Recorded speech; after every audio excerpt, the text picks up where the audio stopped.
पूर्णमिदं पूर्णात् पूर्णमुदच्यते पूर्णस्य पूर्णमादाय पूर्णमेवावशिष्यते। ॐ शान्ति शान्ति शान्तिः।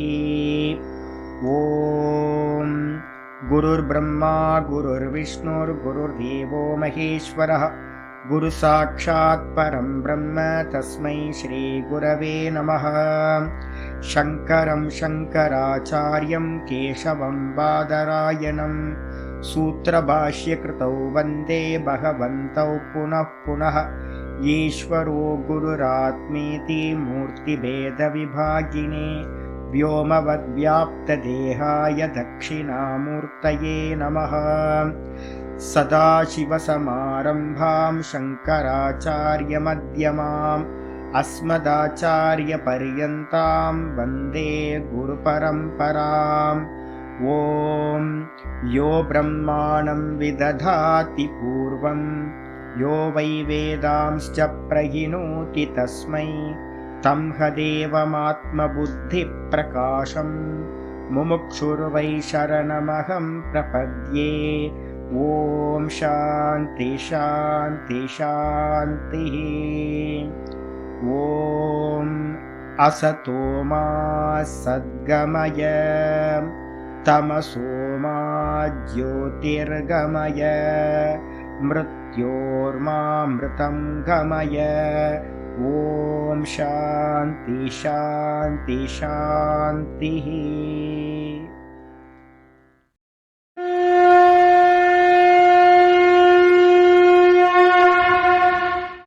ॐ पार्थाय प्रतिबोधितां भगवता नारायणेन स्वयं व्यासेन ग्रथितां पुराणमुनिना मध्ये महाभारतम् अद्वैतामृतवर्षिणीं भगवतीम् अष्टादशाध्यायिनीम् अम्ब त्वामनुसन्दधामि भगवद्गीते भवद्वेषिणीम्।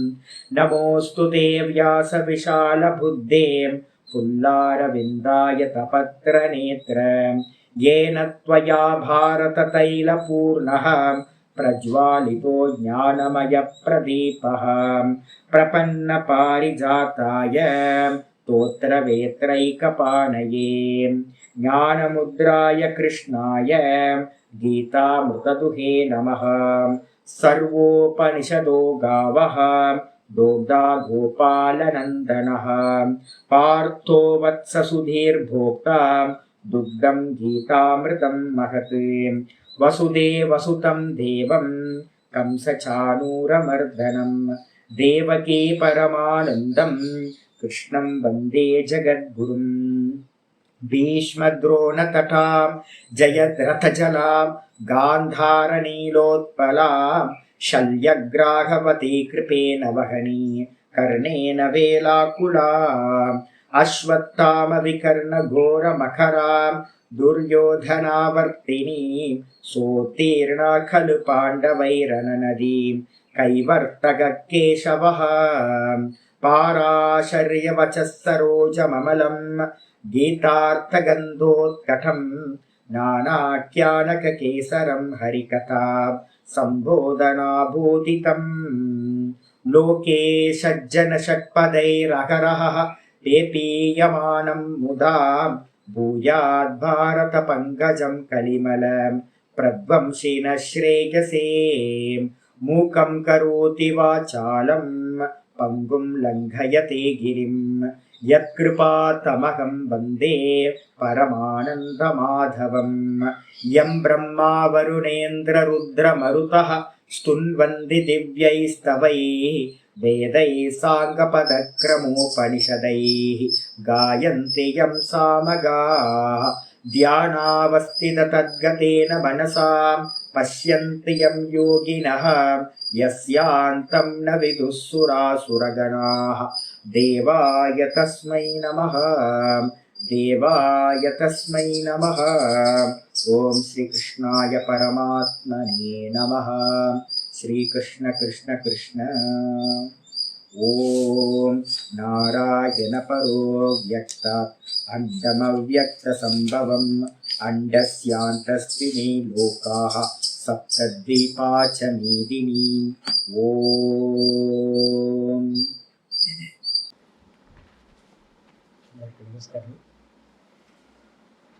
நம்ம பார்த்துக்கிட்டு இருக்கிறது பகவத்கீதையில 6வது சாப்டர் தியான யோகம் பார்த்துக்கிட்டு இருக்கோம்.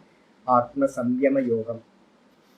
இந்த தியான யோகத்துல இதுவரைக்கும் என்ன பார்த்துருக்கோம் அப்படின்னா, ஆச்சாரியார் இந்த நிதித்தியாசனம் அப்படின்ற தியானத்துக்கான அதிகாரி யார் அப்படின்னு நிர்ணயம் பண்றதுக்காக அவதாரிக்கா எழுதுறார். இந்த அவதாரிக்கா பாஷ்யமே எதுக்காகனா அதிகாரி நிர்ணயம். ஏன் அதிகாரி நிர்ணயம் இங்க பண்ணணும்? இந்த தியான யோகம் தான் இந்த உலகத்துல எல்லாரும் பண்ணிட்டு இருக்காங்களே. தியானம் எங்க போனாலும் கோயில்ல உட்காந்து யாரோ ஒருத்தர் தியானம் பண்றதை பார்க்கலாம். இப்ப தியான யோகத்துக்கு வந்து பாத்தீங்கன்னா எதுக்கு அதிகாரி நிர்ணயம் பண்ணணுமா அப்படின்னு கேட்டீங்கன்னா, நான் 2ஆ பிரிச்சிருக்கோம். சகுன தியானம், நிர்குண தியானம். இந்த சகுன தியானத்துக்கு வந்து பாத்தீங்க அப்படின்னா அதிகாரி தேவையே இல்லை. சும்மா நம்ம குழந்தைங்களை கூட வந்து பாத்தீங்கன்னா போய் எங்கேயாவது கோயிலுக்கு போனோம்னா கண்ணமுடி உட்காரு அப்படின்னு சொல்லுவோம். குழந்தைங்களும் வந்து பாத்தீங்கன்னா என்னன்னு தெரியாம கண்ணமுடி உட்காரு. இப்போ நம்ம எல்லாம் பண்ணியிருப்போம், சின்ன வயசுல இருந்து பண்ணியிருப்போம். எங்கேயாவது ரமணாசிரம் மாதிரி எங்கேயாவது வந்தா தியானம் பண்ணு அப்படின்னா கண்ணமுடி உட்காந்துருவோம். அப்ப சகுன தியானத்துக்கு வந்து பாத்தீங்கன்னா அதிகாரி பேதம் தேவையில்லை. சகுன ஈஸ்வரனை நம்ம வந்து உபாசிக்கிறதுக்கு தியானம் பண்றதுக்கு அதிகாரி பேதம் தேவையில்லை. எல்லாத்தாலையுமே வந்து பாத்தீங்கன்னா கொஞ்சம் நேரம் முடியும். வாஸ்தவத்துல அது கூட முடியாதுன்னு சொல்ல போறாரு. இருந்தாலும் நம்ம வந்து உலகத்துல பண்றோம். ஆனா இந்த நிர்குண தியானம் என்ன அப்படின்னு கேட்டீங்கன்னா, நிர்குண தியானம் சம்பவிக்கணும் அப்படின்னா என்ன பண்ணணும் அப்படின்னு கேட்டீங்கன்னா, எல்லாத்தையும் வச்சுக்கிட்டு நிர்குண தியானம் சம்பவிக்காது. இத முக்கியமான நிர்குண தியானம்ன்றதுக்கு அர்த்தமே ஆப்ஜெக்ட் தியானம் பண்றது இல்லை. அப்ப நிர்குண தியானம் பண்ண முடியுமா சுவாமி அப்படின்னா, நிர்குண தியானம்ன்ற வார்த்தையே வந்து பாத்தீங்கன்னா ஒரு ரிலேட்டிவ் தான். வேற வழி இல்லாம வந்து சாஸ்திரம் என்ன பண்ணுது, நிர்குண தியானம் சொல்லுது. ரொம்ப ரேரான இடத்துலதான் நிர்குண தியானம்ன்ற சப்தமே இருக்கு. நீங்க எடுத்து பாத்தீங்க அப்படின்னா நிர்குண தியானம்ன்ற சப்தம் நம்ம விசார சாகரம் இது மாதிரியான சில கிரந்தங்கள்ல மட்டும்தான் நிர்குண தியானம் அப்படின்னு பின்னாடி வரவங்க பயன்படுத்துவாங்க, பெரிய ஆச்சாரியர்கள்லாம். ஆனா பொதுவா வந்து பாத்தீங்கன்னா நிர்குண தியானம் அப்படின்னு ஒண்ணு இல்லவே இல்லை. அப்ப என்ன பேர் அதுக்கு கொடுக்குறோம் அப்படின்னா, நிதித்தியாசனம்ன்ற பேர் தான் நிர்குண தியானத்துக்கு சூட்டபிளான பேர், நிதித்தியாசனம். அப்ப நிதித்தியாசனம்ன்றதுக்கு அர்த்தம் நான் ஏற்கனவே சொல்லியிருக்கேன். சிரவணம் முடிஞ்சு மனனத்தினால சர்வத்தையும் மித்தியாத்துவ நிச்சயம் பண்ணினதுக்கு பிறகு, மித்தியானா சர்வம் பொய், இருக்கிறது ஒரே வஸ்து, நான் மாத்திரம், ஒரே பார்ப்பவன், ஒரே ஒரு பார்ப்பவன், அவன் பார்க்கிறான். இந்த உலகம் எல்லாம் அவனுக்கு இந்த திருஷ்யமா இருக்கு. ஒரே ஒரு பார்ப்பவன். சத்தியம் வந்து எது அப்படின்னு கேட்டீங்கன்னா, இதுதான் சத்தியம். எப்படி சொப்பனத்தை பார்ப்பவன் ஒருவன், அவன் சொப்பனத்தில் பார்க்கும் காட்சிகள் எல்லாம் வித்தியாசமா இருக்கு. நேத்து நான் வந்து பாத்தீங்கன்னா ஒரு சொப்பனம் பார்த்தேன், ஒரு டெட் பாடி பார்த்தேன். அந்த டெட் பாடி வந்து பாத்தீங்கன்னா ஒரு அம்மா வந்து டெட் பாடி, ஒரு நல்ல ஒரு ஸ்திரீயோட பாடி. அந்த ஸ்திரீயோட பாடியை வந்து ஒரு அம்மா வந்து அதை அடக்கம் பண்ணிக்கிட்டு இருக்காங்க, மண்ணை வச்சு மேல போட்டு. நான் ஆச்சரியமா இருக்கு, பாடி வந்து கீழே புதைக்கவே இல்லை, புதைக்காம மேலேயே வச்சு மண்ணெல்லாம் வச்சு அப்படியே குவிச்சு வச்சுக்கிட்டு இருக்காங்க ஒரு பாடியை. அங்க ஒரு சின்ன பையன் வந்து என்ன பண்றான் அப்படின்னு கேட்டீங்கன்னா, அந்த பாடியெல்லாம் எடுத்து கொஞ்சம் ஓரமா அந்த பக்கம் எல்லாம் எடுத்துட்டு என்ன பாக்குறான் அப்படின்னு கேட்டீங்கன்னா, ஐயோ இது பாடி அப்படியே இருக்கே, டீகம்போஸ் ஆகாம அப்படியே இருக்குது அப்படின்னு சொல்லிட்டு இருக்கா. இவங்க மண்ணை போட்டு மூடிக்கிட்டே இருக்கிறாங்க. நான் சொப்பனம் கலைஞ்சு போச்சு. டெட் பாடி இல்லை, அந்த பையனும் காணோம், அந்த அம்மாவும் காணோம். என்னை சுத்தி நிறைய பாடி அங்கங்க பாடியா இருந்துச்சு. அந்த பாடியெல்லாம் எங்க போச்சுன்னே தெரியல. நான் என்ன பர்சனாலிட்டியில இருந்தேன்னு தெரியல, நான் எந்த தேகத்தோட இருந்தேன்னு எனக்கு தெரியல. இது வந்து பாத்தீங்கன்னா காலையில நான் எர்லி மார்னிங்ல நான் வேக்கப் ஆகிறதுக்கு முன்னாடி நடந்த ஒரு சொப்பனம். வேக்கப் ஆனதுக்கு பிறகு என்னாச்சு, எந்த தேசம்னே தெரியல. கடற்கரை மணல் மாதிரியோ ஆத்து மணல் மாதிரியோ இருக்கு. அங்கெல்லாம் போய் புதைப்பாங்களான்னு தெரியல. அது மாதிரியான ஒரு சுடுகாடு ஸ்மசானம் வந்து நான் பார்க்கவே இல்லை. அப்போ டைம் இருந்திருக்கு, ஸ்பேஸ் இருந்திருக்கு, சூரியன் இருந்திருக்கா, வெளிச்சம் பிரகாசம், அந்த பையன் இருந்திருக்கா, நிறைய டெட் பாடிஸ், இதெல்லாம் வேக்கப் ஆனதுக்கு பிறகு இல்லவே இல்லை. அப்ப யார் இருக்கா, பார்க்கிறவன் நான் மட்டும் இருந்தேன். இப்ப நான் பேசிக்கிட்டு இருக்கேன், பார்க்கிறவன் நான் மட்டும். அந்த பார்க்கிறவனுக்கு வந்து பாத்தீங்கன்னா தேகம் இருக்கா அப்படின்னா தேகம் இல்லை. பார்க்கிறவனுக்கு தேகம் எதுவுமே இல்லை. அப்ப பார்க்கிற விஷயங்களுக்கு தேகம் இருக்கானா? ஆமா, நான் பார்க்கிற எல்லா விஷயங்களுக்கும் நாமம் இருக்கு, ரூபம் இருக்கு, எல்லாமே இருக்கு. அப்போ ஒரே ஒரு பார்ப்பவனுக்கு மேல அநேக விதமான தேச கால வஸ்துக்கள் எல்லாம் கல்பிதமா இருக்கு. இதுதான் வந்து பாத்தீங்கன்னா முக்கியமானது வந்து பாத்தீங்க அப்படின்னா நம்மளுடைய ஞானத்துல முக்கியமானது திரஷ்டா திருஷ்யம். நான் திரஷ்டாவா இருந்துகிட்டு இது எல்லாத்தையும் பார்க்கிறேன்னு உங்களுக்கு வந்து பாத்தீங்கன்னா வரணும், உள்ளுக்குள்ளார வரணும். நம்ம வந்து பாத்தீங்கன்னா 3 அதிகாரிகளை பத்தி பேசுறோம்.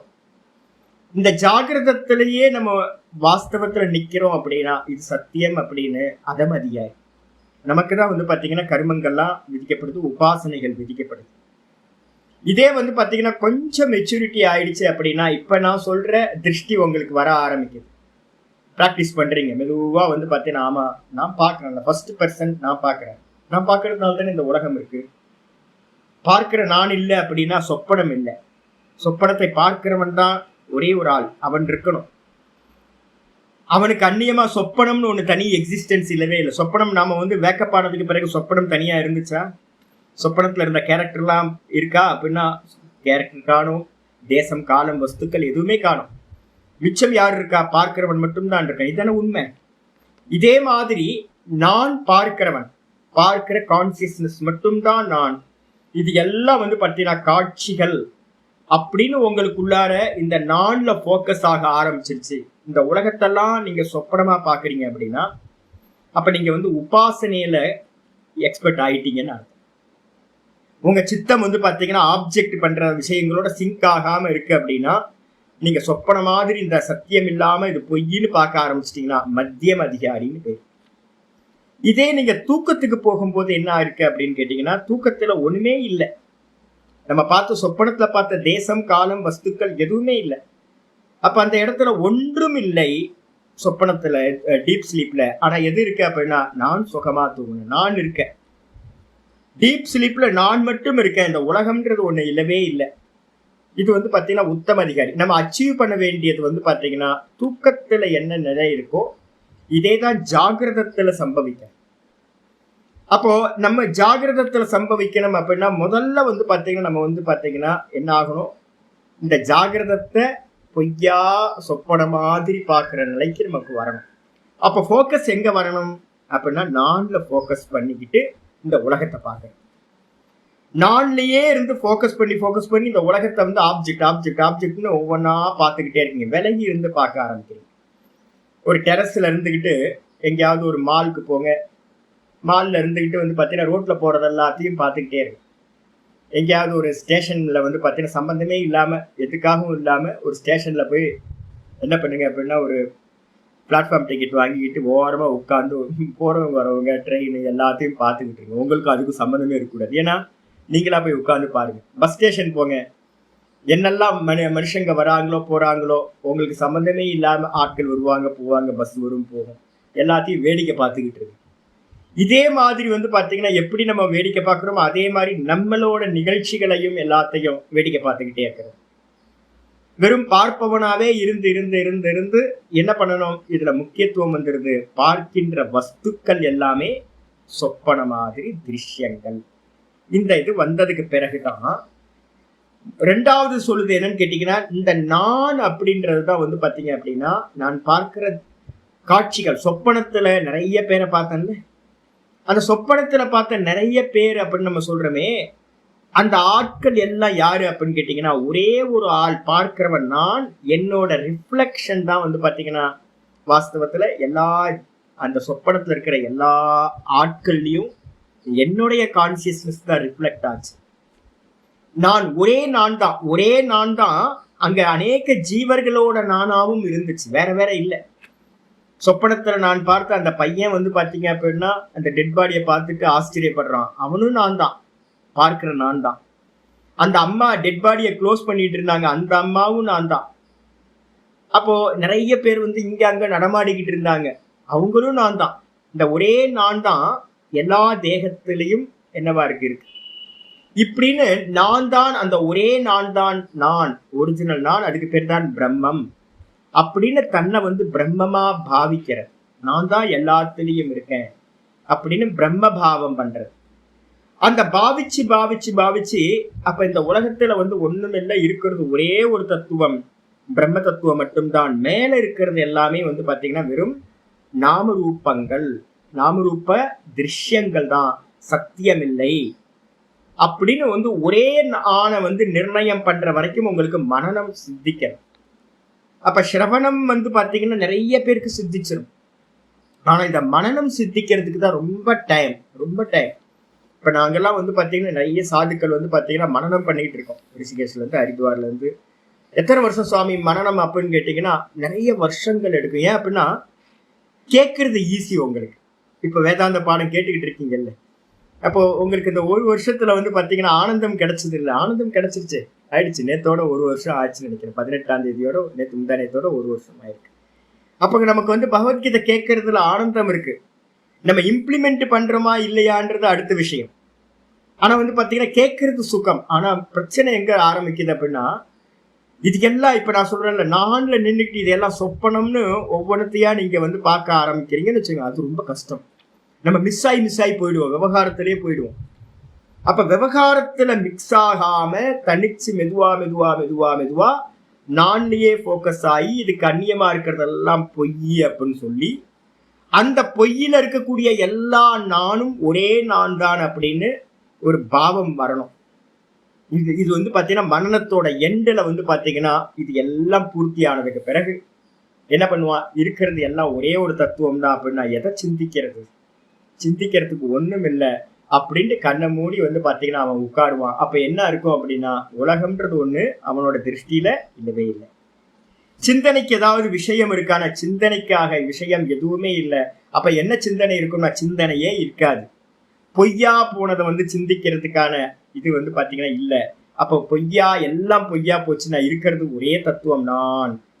அவன் நான்ல மட்டும் வந்து பாத்தீங்கன்னா மனசு வந்து சஞ்சலம் இல்லாம, மனசு எந்த ஒரு தாட்லெஸ் ஆகி எந்த தாட்டையும் வராம தான்லயே அந்த ஸ்புரணத்திலேயே அவனுக்கு நிக்க முடியும்.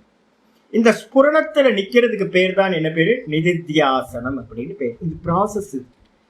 இப்ப ஒருத்தன் வந்து பாத்தீங்கன்னா சிரவணம் பண்ணாம மனனம் பண்ண முடியாது, மனனம் பண்ணாம பாவம் சித்திக்காது, பாவம் சித்திக்காம நீங்க நிதித்தியாசனத்துல போக முடியாது.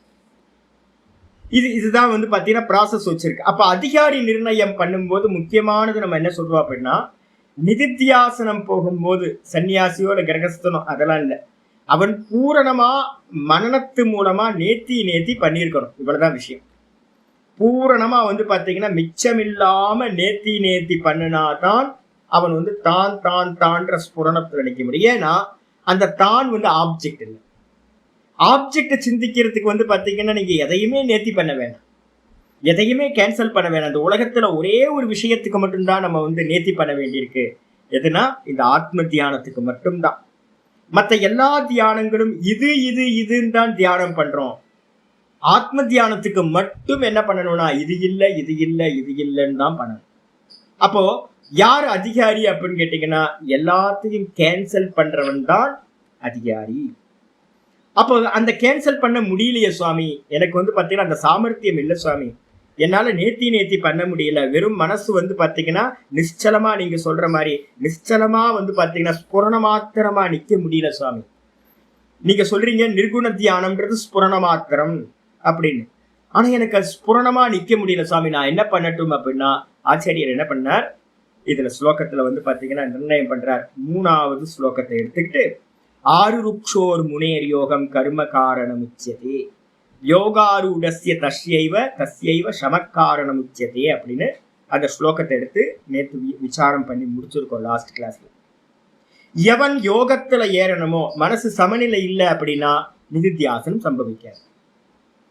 நல்லா புரிஞ்சுக்கணும். மனசு சமநிலை எப்போ வரும் அப்படின்னு கேட்டீங்கன்னா கருமத்தை வந்து யோகமா பண்ணி, அதனால உங்களுக்கு என்ன கிடைக்கும், ஸ்தூல கருமத்தை யோகமா பண்ணினீங்கன்னா ஒரு டைம்ல வந்து பாத்தீங்கன்னா பரிபூர்ணமான ஒரு விஸ்ராந்தி கிடைக்கும். மனசு வந்து பாத்தீங்கன்னா சாந்தமா. அது கிடைச்ச மாத்திரத்துல உள்ளுக்குள்ளார உபாசனைய பண்ண ஆரம்பிக்கிறீங்க. யோகத்துல வரக்கூடிய சகுன ஈஸ்வர உபாசனைகள் சொல்ல போறோம், 7ல இருந்து 12 வரைக்கும் சொல்ல போறோம். அந்த உபாசனைகள்ல பண்ண என்ன ஆகும், அப்படின்னு கேட்டீங்கன்னா மனசு ஏகாகிர சித்தத்தை அடையும். சமாதானம் அப்படின்னு வேதாந்தத்துல சொல்ற தகுதி வந்து பாத்தீங்கன்னா அங்க வந்துடும். சித்த சமாதானம் அப்படின்னு சொல்ற தகுதி ஏகாகிர சித்தம் வந்துடும். அந்த ஏகாகிர சித்தத்தை வச்சுக்கிட்டு தான் நீங்க என்ன பண்றீங்க, சமநிலையில இருக்கு மனசு. அப்ப வந்து பாத்தீங்கன்னா ஏகாகிர சித்தமும் இருக்கு. அப்ப வந்து பாத்தீங்கன்னா நிர்குண நிராகாரமா இருக்கிற நான்ல நிக்க முடியும். அப்ப என்ன பண்ணணும், ஒரு சாதகன் என்ன பண்ணணும், என்னால வந்து பாத்தீங்கன்னா நிக்க முடியல சுவாமி அப்படின்னா, நிக்க முடியல அப்படின்னா கண்டிப்பா நீங்க என்ன பண்ணணும், ஆனா ஆசை இருக்கு சுவாமி எனக்கு யோகத்துல அடையணும், நிருத்தியாசனம் பண்ணணும் அப்படின்னா முதல் ஸ்டெப் வந்து பாத்தீங்கன்னா அப்படிப்பட்ட முனிவருக்கு ஆருருக்ஷுக்கு எது சாதனம், கர்மம் தான் சாதனம். நீங்க ஸ்டெப்ஸ் வந்து பாத்தீங்கன்னா அவாய்ட் பண்ணிட்டு போக முடியாது, பைபாஸ் பண்ணி போக முடியாது. இது வந்து பாத்தீங்கன்னா இங்க பின்னாடி சொல்ல போற இதெல்லாம் தேவையா சுவாமி அப்படின்னு கேட்டீங்கன்னா, இதெல்லாம் பண்ணணுமா அப்படின்னு கேட்டீங்கன்னா 18வது அத்தியாயம் நான் ஏற்கனவே சொல்லியிருக்கேன், 50ல இருந்து 55 ஸ்லோகம் வரைக்கும் இதே விஷயத்தை திரும்ப அங்க சொல்ல போறேன்.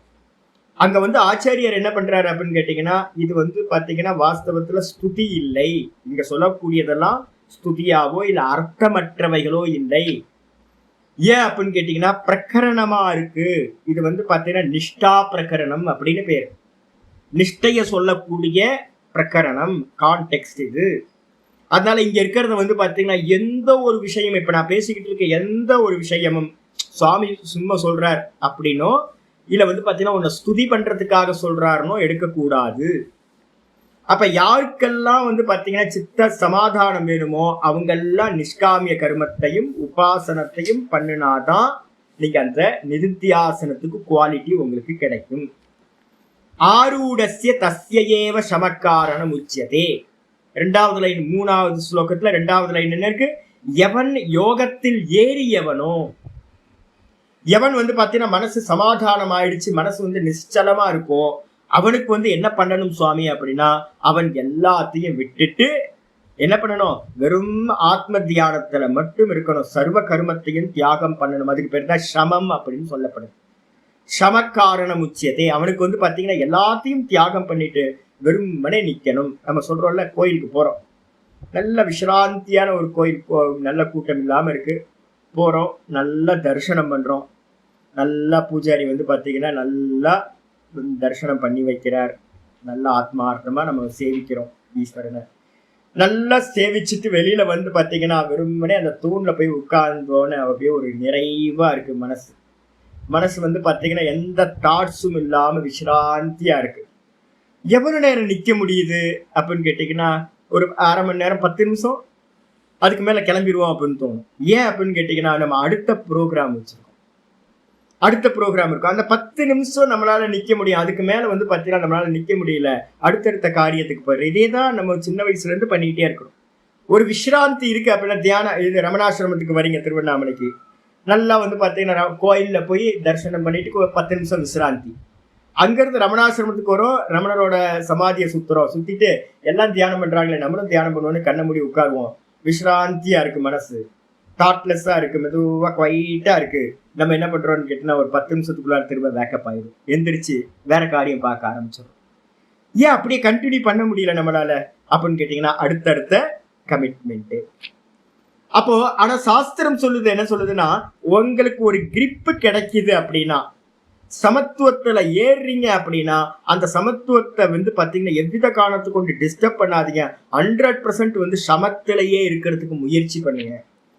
யோகாரூடனுக்கு வந்து பாத்தீங்கன்னா அனுபூதி பண்ணணும், ஆத்மாவை அனுபூதி பண்ணணும் அப்படின்னா சமம்ன்றது ஒரு கிரிப்பு கிடைச்சதுன்னா என்ன பண்ணணும், அதுலயே நிக்கிறதுக்கு, சஸ்டெயின் பண்றதுக்கு ட்ரை பண்ணிக்கிட்டே இருக்கணும். ஆனா நம்ம என்ன பண்றோம், நிறைய கிரகஸ்தாசிரமத்துல இருக்கிறதுனால இல்ல வந்து கமிட்மெண்ட் இருக்கிறதுனால நம்ம என்ன பண்றோம், அடுத்தடுத்து அதை பிரேக் பண்ணி விவகாரத்துக்கு வந்துகிட்டே இருக்கும். இதான் நடந்துட்டு இருக்கு.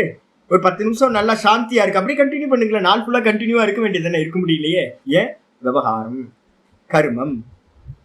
அப்ப ஆனா சாஸ்திரம் என்ன சொல்லுதுன்னா, ஒரு கிரிப்பு கிடைச்சது அப்படின்னா விடாத, யோகத்துல ஏறி இருக்க, மனசாந்தி உண்டா இருக்கு அப்படின்னா மனசாந்தியை மெயின்டைன் பண்ணு, அந்த மனசாந்தியை வச்சுக்கிட்டு தான் உனக்கு ஆத்மா அனுபூதி கிடைக்கணும் அப்படின்னு வந்து பாத்தீங்கன்னா நிர்ணயம் பண்ணுது 3வது ஸ்லோகத்துல.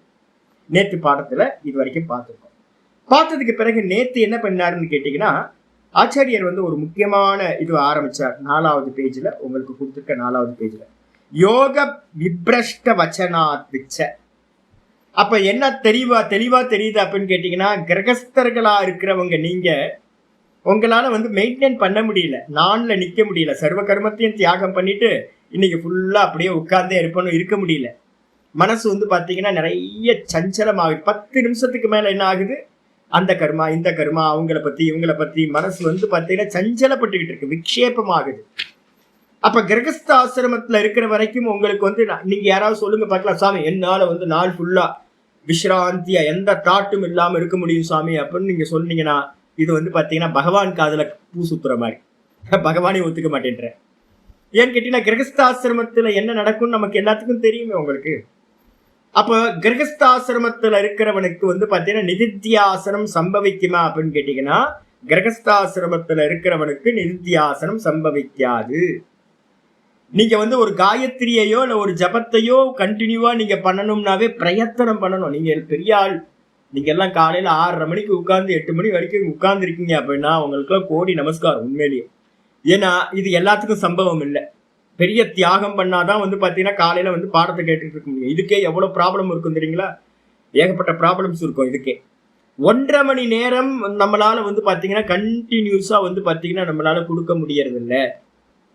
அப்ப பாடம் கேட்கறதுக்கு கொடுக்க முடியுது. இதே 1.5 மணி நேரத்தை லீவு நாள்ல என்ன பண்ணுங்க, 1.5 மணி நேரம் இதே 6:30 இருந்து 8 o'clock வரைக்கும் நான் பாத்தீங்கன்னா பாடம் கேட்கிற மாதிரியே கண்ணை மூடி உட்கார்ந்து இருப்பேன். ட்ரை பண்ணீங்கன்னா, கண்ணை மூடி உட்காருங்கன்னு சொன்னா என்ன ஆகும் தெரியுங்களா? உங்களால 1/2 மணி நேரத்துக்கு மேல கண்ணை மூடி உட்கார முடியாது. இதே ஒரு பூஜை பண்ணுங்க ஒரு பூஜையில கலந்துக்குங்க அப்படின்னா நீங்க பூஜையில பாத்தீங்கன்னா 1 மணி நேரம் கலந்துக்கலாம். பூஜை நடந்துகிட்டு இருக்கும், நல்ல ஆராதனையெல்லாம் கண்ணை திறந்து காதை எல்லாத்தையும் கேட்டுக்கிட்டு மந்திரங்கள்லாம் கேட்டு கண்ணால நல்லா ஆராதனையை பார்த்து நீங்க 1 மணி நேரம் உட்கார முடியும். ஹோமத்துல உட்காருங்க அப்படின்னா, இன்னும் நீங்க ஹோமம் பண்ணுங்க அப்படின்னா 1.5 மணி நேரமே உட்கார முடியும். இல்ல வேற ஏதாவது ஒரு கிரி பிரதட்சணம் பண்ணுங்க அப்படின்னா நல்லா ஒரு 4 மணி நேரம் கிரி பிரதட்சணம் பண்ண முடியும், மலையேற முடியும், எல்லாம் பண்ணலாம். நீங்க எந்த அளவுக்கு ஷட் டவுன் பண்ணி வாங்க அப்படின்னா என்ன ஆகும், உங்களால பண்ண முடியாது. 1.5 மணி நேரம் கிளாஸ் கேட்கிறமே சுவாமி, 1.5 மணி நேரம் கிளாஸ் கேட்கலாம், ஆனா 1/2 மணி நேரம் நம்மளால கண்ண மூடி உட்கார முடியாது. மனசு பாத்தீங்கன்னா உடம்பு ஒத்துழைக்காது, எந்திரிச்சிருவோம், போதும் எந்திரிச்சு அந்த காரியம் பண்ணுவோம் இந்த காரியம் பண்ணுவோம் அப்படின்னு மனசு பாத்தீங்கன்னா நம்மளை விச்சலித்தம் பண்ணி நம்மளை காரியங்கள்ல கொண்டு போகும். இதுதான் கிரகஸ்தர்களோட நிலை. சன்னியாசிகளே இப்ப அப்படிதான் இருக்காங்க. ஆல்மோஸ்ட் சன்னியாசிகள் கிரகஸ்தர்கள் இப்ப வேற எல்லாம் இல்லை. அப்ப ரொம்ப கம்மியான சன்னியாசிகள் தான் சர்வத்தையும் விட்டுட்டு ஒரே மோட்ச மார்க்கத்துல மோட்ச பராயணர்களா இருக்காங்க. அப்ப கிரகஸ்தர்களுக்கு பாத்தீங்கன்னா கண்டிப்பாக நிதித்தியாசனம் இல்லை. மனசுல நல்லா புரிஞ்சுங்க, கிரகஸ்தர்களுக்கு நிதித்தியாசனம் இல்லை. அப்ப கிரகஸ்தர்களுக்கு என்னது சாதனம் அப்படின்னா, கர்ம யோகத்தை நல்லா பண்ணுங்க, இம்ப்ளிமெண்ட் பண்ணுங்க, கூட உபாசனையையும் இம்ப்ளிமெண்ட் பண்ணிக்கிட்டே வாங்க. இந்த 2த்துக்கும் பேரு கர்மம் தான். எப்ப மனசு பாத்தீங்கன்னா என்ன ஆனாலும் பரவாயில்ல, பகவான் பாத்துக்கிட்டோம், ஒரு மண்ணாங்கட்டியும் ஆக போறது இல்லை அப்படின்னு உட்கார்ந்தா பிடிச்சு வச்ச பிள்ளையாரு மாதிரி உங்களுக்கு நல்லா உட்கார முடியுதோ, உங்களுக்கு எந்த கர்மத்தையும் தியாகம் பண்றதுக்கு சாமர்த்தியம் உண்டாகுதோ, அப்ப நீங்க தெரிஞ்சுக்கலாம் நீங்க நிதித்தியாசனத்துக்கு குவாலிஃபை ஆயிட்டீங்க. அப்ப நம்மளோட மீட்டர் பாத்தீங்கன்னா நம்மளுடைய மனசுதான். அதனால ஆச்சாரியர் என்ன நிர்ணயம் பண்றாரு அப்படின்னு கேட்டீங்கன்னா, கிரகஸ்தர்களுக்கு பாத்தீங்க அப்படின்னா கர்மமும் உபாசனையும் தான் சாதனம், சர்வத்தையும் தியாகம் பண்ணவனுக்கு தான் நிதித்தியாசனம் தான்ல இருக்க முடியும் அப்படின்னு சொல்லியாச்சு.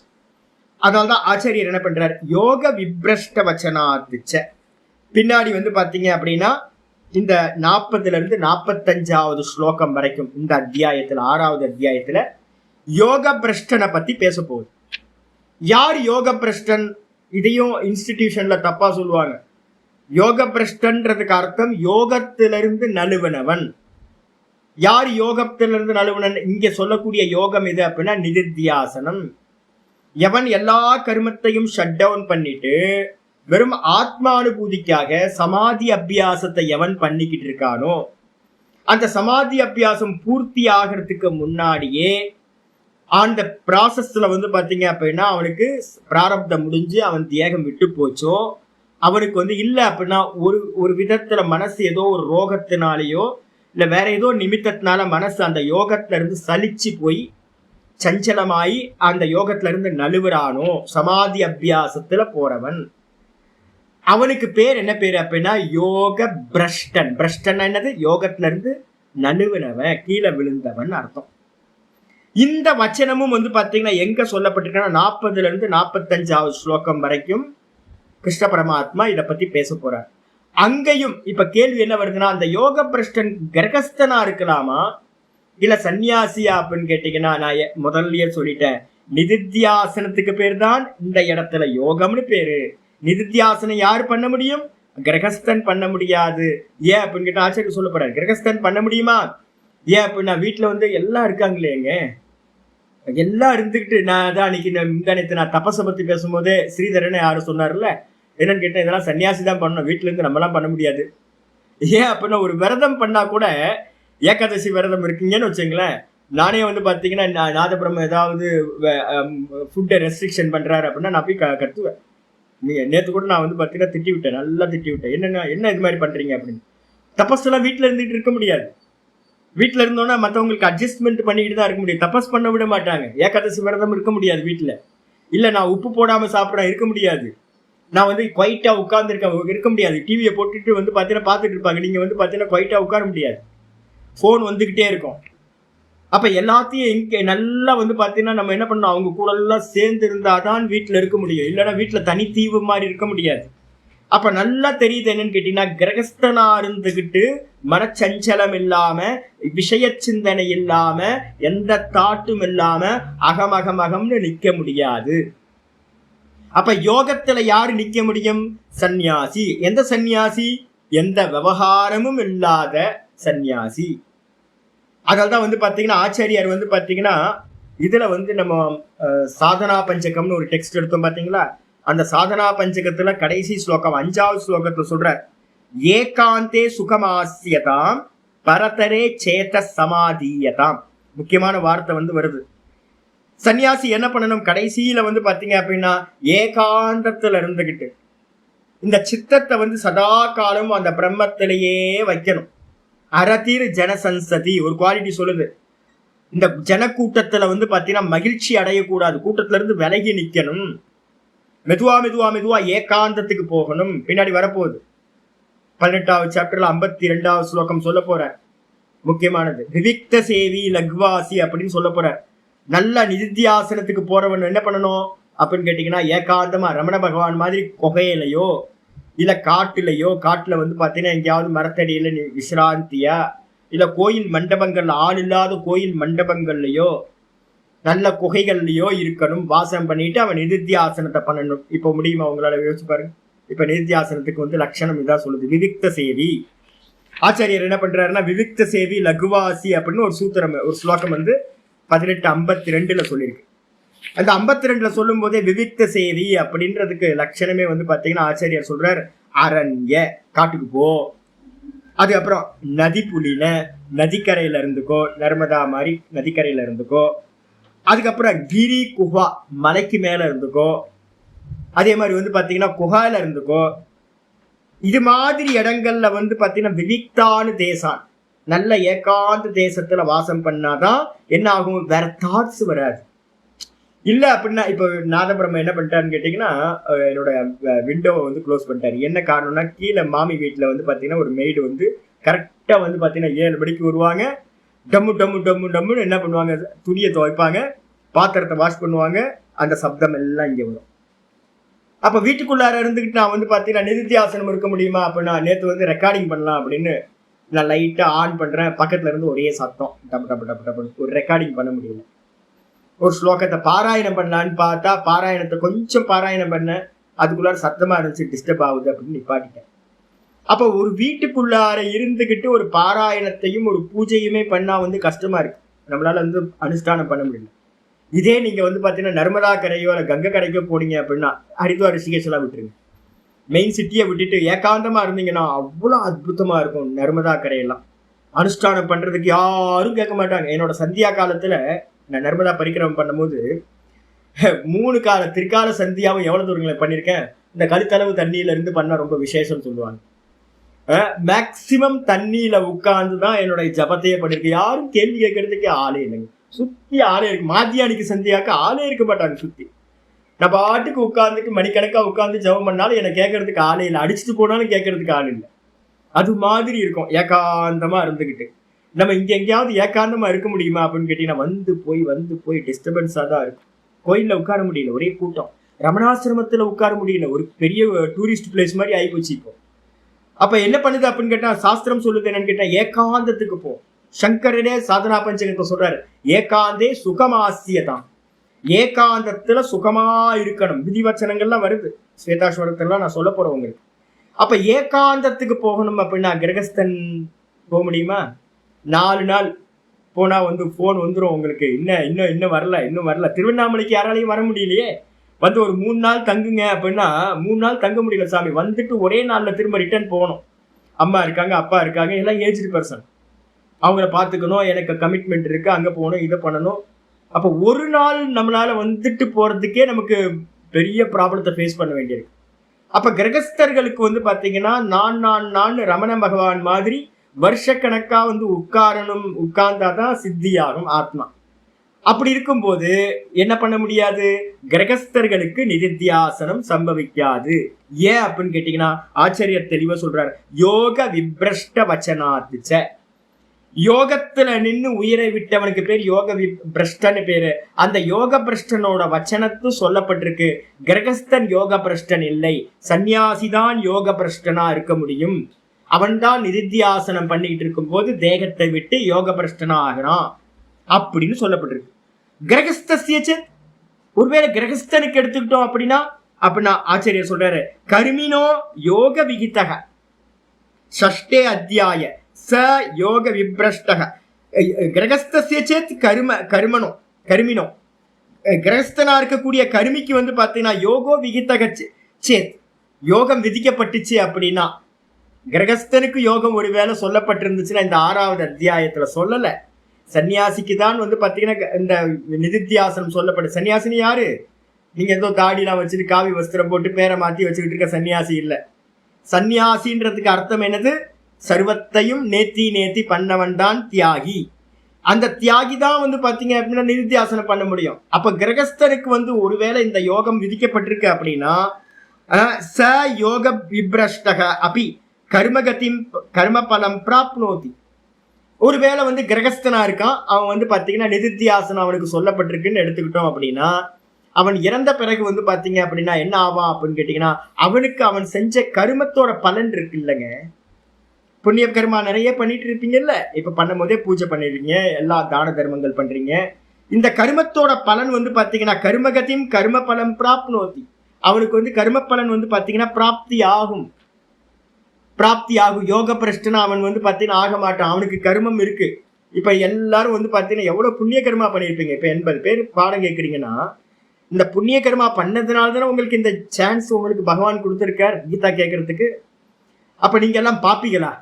இல்ல, பாப்பிகள் இல்ல, புண்ணியாத்மாக்கள். அப்ப அந்த புண்ணியம் பண்ணதெல்லாம் இப்ப நீங்க தியானம் பண்ணிட்டு இருக்கீங்க, உயிர் போயிடுதுன்னு வச்சுங்களேன்.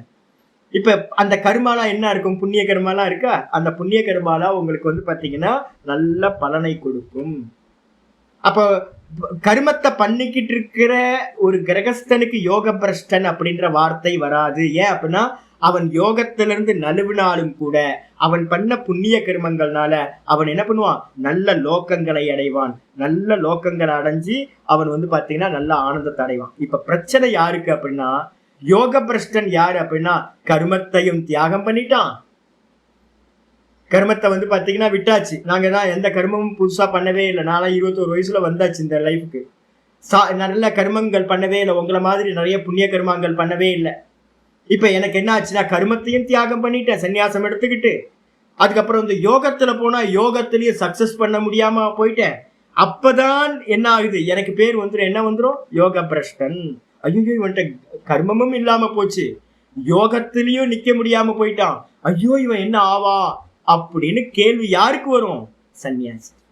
சன்னியாசிய குறிச்சுதான் இந்த கேள்வி வரும் ஒழிய ஒரு கிரகஸ்தரை குறிச்சு வந்து பாத்தீங்கன்னா வராது. ஏன் அப்படின்னா அவங்கள்ட்ட தான் புண்ணிய கர்மா நிறைய இருக்கு. இதுல யோகத்துல நழுவுனா கூட அவங்களுக்கு வந்து பாத்தீங்கன்னா என்ன இருக்கு? புண்ணிய கர்மா இருக்கு. அதனால புண்ணியம் வந்து பாத்தீங்கன்னா நல்ல கர்ம பலனை கொடுக்கும். பிராப்னோதி இது தஸ்ய நாச ஆசங்கா அனுபப்பன்னாசியார். கிரகஸ்தன் வந்து பாத்தீங்கன்னா யோகத்திலிருந்து நழுவி யோக பிரஷ்டன் ஆயிடுவான் அப்படின்னு, அவனுடைய நாசம் ஆயிடுவான் அப்படின்ற கேள்வி பொருந்தவே பொருந்தாது. புரிஞ்சுங்களா? ஏன்னா கிரகஸ்தர்கள் வந்து கர்மத்தை தியாகம் செய்யவில்லை. கர்மத்தை தியாகம் பண்ணாததுனால அவங்க புண்ணிய ஆத்மாக்களா கர்மம் பண்ணிக்கிட்டே இருக்கிறாங்க. இப்ப திருவண்ணாமலைக்கு வந்தீங்கன்னா இந்த ரமணாசிரமம் சுத்தி இருக்கிற பிராமணர்கள்லாம் பாத்தீங்கன்னா பார்த்துக்கிட்டே இருக்கிற நல்ல புண்ணிய கர்மா ஒருத்தர் விடுறதில்ல. நித்தியம் அவங்க ஏதோ ஒரு கர்மாவில கமிட் பண்ணிக்கிட்டு நல்ல புண்ணிய கர்மா பண்றாங்க. கூட வந்து பாத்தீங்கன்னா என்ன பண்றாங்க, ரமணாசிரமத்தை போய் கண்ண மூடி உட்காரவங்க நிறைய பேர் தெரியும். வருஷக்கணக்கா நான் பார்த்துக்கிட்டு இருக்கேன். இப்ப அவங்க தேகத்தை விடுறாங்கன்னு வச்சுங்க. தேகம் போச்சு. இப்ப தேகம் போச்சுன்னா ஐயோ பாவம், அவங்க யோகத்திலயும் சக்சஸ் பண்ணல, அனுபூதி அடையல. அதே நேரத்துல ஐயோ அவங்க யோக பிரஷ்டன் ஆயிடுவாங்களா அப்படின்னா யோக பிரஷ்டன் ஆக மாட்டார்கள். ஏன் அப்படின்னு கேட்டீங்கன்னா அவங்கள்ட்ட புண்ணிய கர்மா பண்ணிக்கிட்டு இருக்காங்கல்ல, அந்த புண்ணிய கர்மா அப்படியே அவங்களுக்கு நல்ல ஜென்மத்தை கொடுத்து அவங்களுக்கு என்ன பண்ணும், நல்ல சுகபோகத்தை அனுபவிக்க முடியும். அப்ப நல்லா புரிஞ்சுக்கணும். அப்ப யாரு வந்து பாத்தீங்கன்னா கர்மத்தையும் தியாகம் பண்ணிட்டு யோகத்திலையும் சக்சஸ் பண்ணலையோ அவனுக்கு பேர் தான் உபய பிரஷ்டகன்னு பேர். யோகமும் போச்சு, கர்மமும் போச்சு. இப்ப என்னோட கத்தியெல்லாம் யோசிச்சு பாருங்களேன். நான் சக்சஸ் பண்ணலன்னு வச்சுங்க, ஒரே வழிதான் சக்சஸ் பண்ணியே ஆகணும். சன்னியாசிகளுக்கு சக்சஸ் பண்ணலன்னா என்ன ஆகும், ஐயோ விட்டாச்சு, கர்மமும் பண்ணல, இதையும் விட்டுட்டோம் அதையும் விட்டுட்டோம், 2 ட்ரெயினும் போயிடுச்சு. இருக்கிறது 2 ட்ரெயின் தான், 2ம் போச்சு. ஐயோ நான் என்ன ஆவேன் அப்படின்னு கேள்வி. அப்ப அதனால ஆச்சாரியர் என்ன பண்றாருன்னு கேட்டீங்கன்னா கிரகஸ்தர்களை குறிச்சு வந்து பாத்தீங்கன்னா யோக விப்ரஷ்ட வச்சனம்ன்றது பொருந்தாது. இது யாருக்கு அப்படின்னு கேட்டீங்கன்னா யோக பிரஷ்டன் அப்படின்னாவே கர்மத்தை தியாகம் பண்ணிட்டு வெறும் ஸ்புரணத்துல மட்டும் எவன் நின்னானோ அவன் அந்த பிரம்மத்தை அச்சீவ் பண்ணாம இறந்து போனாதான் அவனுக்கு பேர் யோக பிரஷ்டன். இன்ஸ்டிடியூஷன்ல தப்பா சொல்லி கொடுப்பாங்க, நல்லா கரெக்டா புரிஞ்சுக்கணும். ஏன்னா நான் வந்து சின்ன மிஷன்ல தயானந்தா மிஷன்ல இவங்கள்ட்ட எல்லாம் பழகினதுல இருந்து எல்லாரும் தன்னை யோக பிரஷ்டன் சொல்லிக்கிறாங்க. யோகத்திலே உட்காரவே இல்லை, இவன் உட்காரவே இல்லாதவன் எப்படி யோக பிரஷ்டன் ஆவான்? இப்ப ரமண பகவான் வந்து பாத்தீங்க அப்படின்னா 16 வயசுல வந்து பாத்தீங்கன்னா பாதாள லிங்கத்துல வந்து உட்கார்றாரு அப்படின்னா ஆசனத்துக்கு யார்கிட்ட கத்துக்கிட்டாருன்னு தெரியலங்க. நம்ம சும்மா ஒரு 20 நிமிஷத்துக்கு மேல ஒரு ஆசனத்தை வந்து பாத்தீங்கன்னா உட்கார முடியாது, அதுக்கு ஒரு பிராக்டிஸ் பண்ண வேண்டியிருக்கு. அப்போ பகவான் வந்து பாத்தீங்கன்னா யோகத்தை அபியாசம் பண்ணல, பிராணாயாம அபியாசம் பண்ணல, பிரத்யாகாரம் பண்ணல, அதே மாதிரி தாரணையாக்கி அபியாசம் பண்ணல. எங்கேயும் பகவான் வந்து பாத்தீங்கன்னா ரமண பகவான் எந்த ஒரு விஷயத்தையும் கத்துக்கவே இல்லை யார்ட்டையுமே. எங்கே போய் சாஸ்திரம் படிக்கல, சிரவணம் பண்ணல, மனனம் பண்ணல. என்ன அது அநியாயமா இருக்கு. நேரா வந்து ஒரு பாதாள லிங்கத்துல உட்கார்ந்தா ஒரே அவரோட ஆசனத்தை பாத்தீங்க அப்படின்னா ஒரு சின்ன வயசு ஆசனம் போட்டோ இருக்கு. ரமண பகவான் வந்து பாத்தீங்கன்னா விருப்பாட்சிகேவிலையும் ஸ்கந்தாசிரமத்திலையும் உட்கார்ந்து இருந்த போஸ் இருக்கு. அதே மாதிரி பாதாள லிங்கத்துல இருக்கிற போஸும் இருக்கு. பாத்தீங்கன்னா அந்த ஆசனம் வந்து பாத்தீங்கன்னா நாங்க சொல்லுவோம், இந்த தொடை வந்து பாத்தீங்க அப்படின்னா அந்த முட்டிக்கால் இருக்குல்ல, இந்த முட்டிக்கால் வந்து பாத்தீங்கன்னா ஒரு ஆசனம் எப்படி இருக்கும்னா தரையோட தரையா இருந்துச்சு அப்படின்னா நீங்க நீண்ட நேரம் உட்கார முடியும்.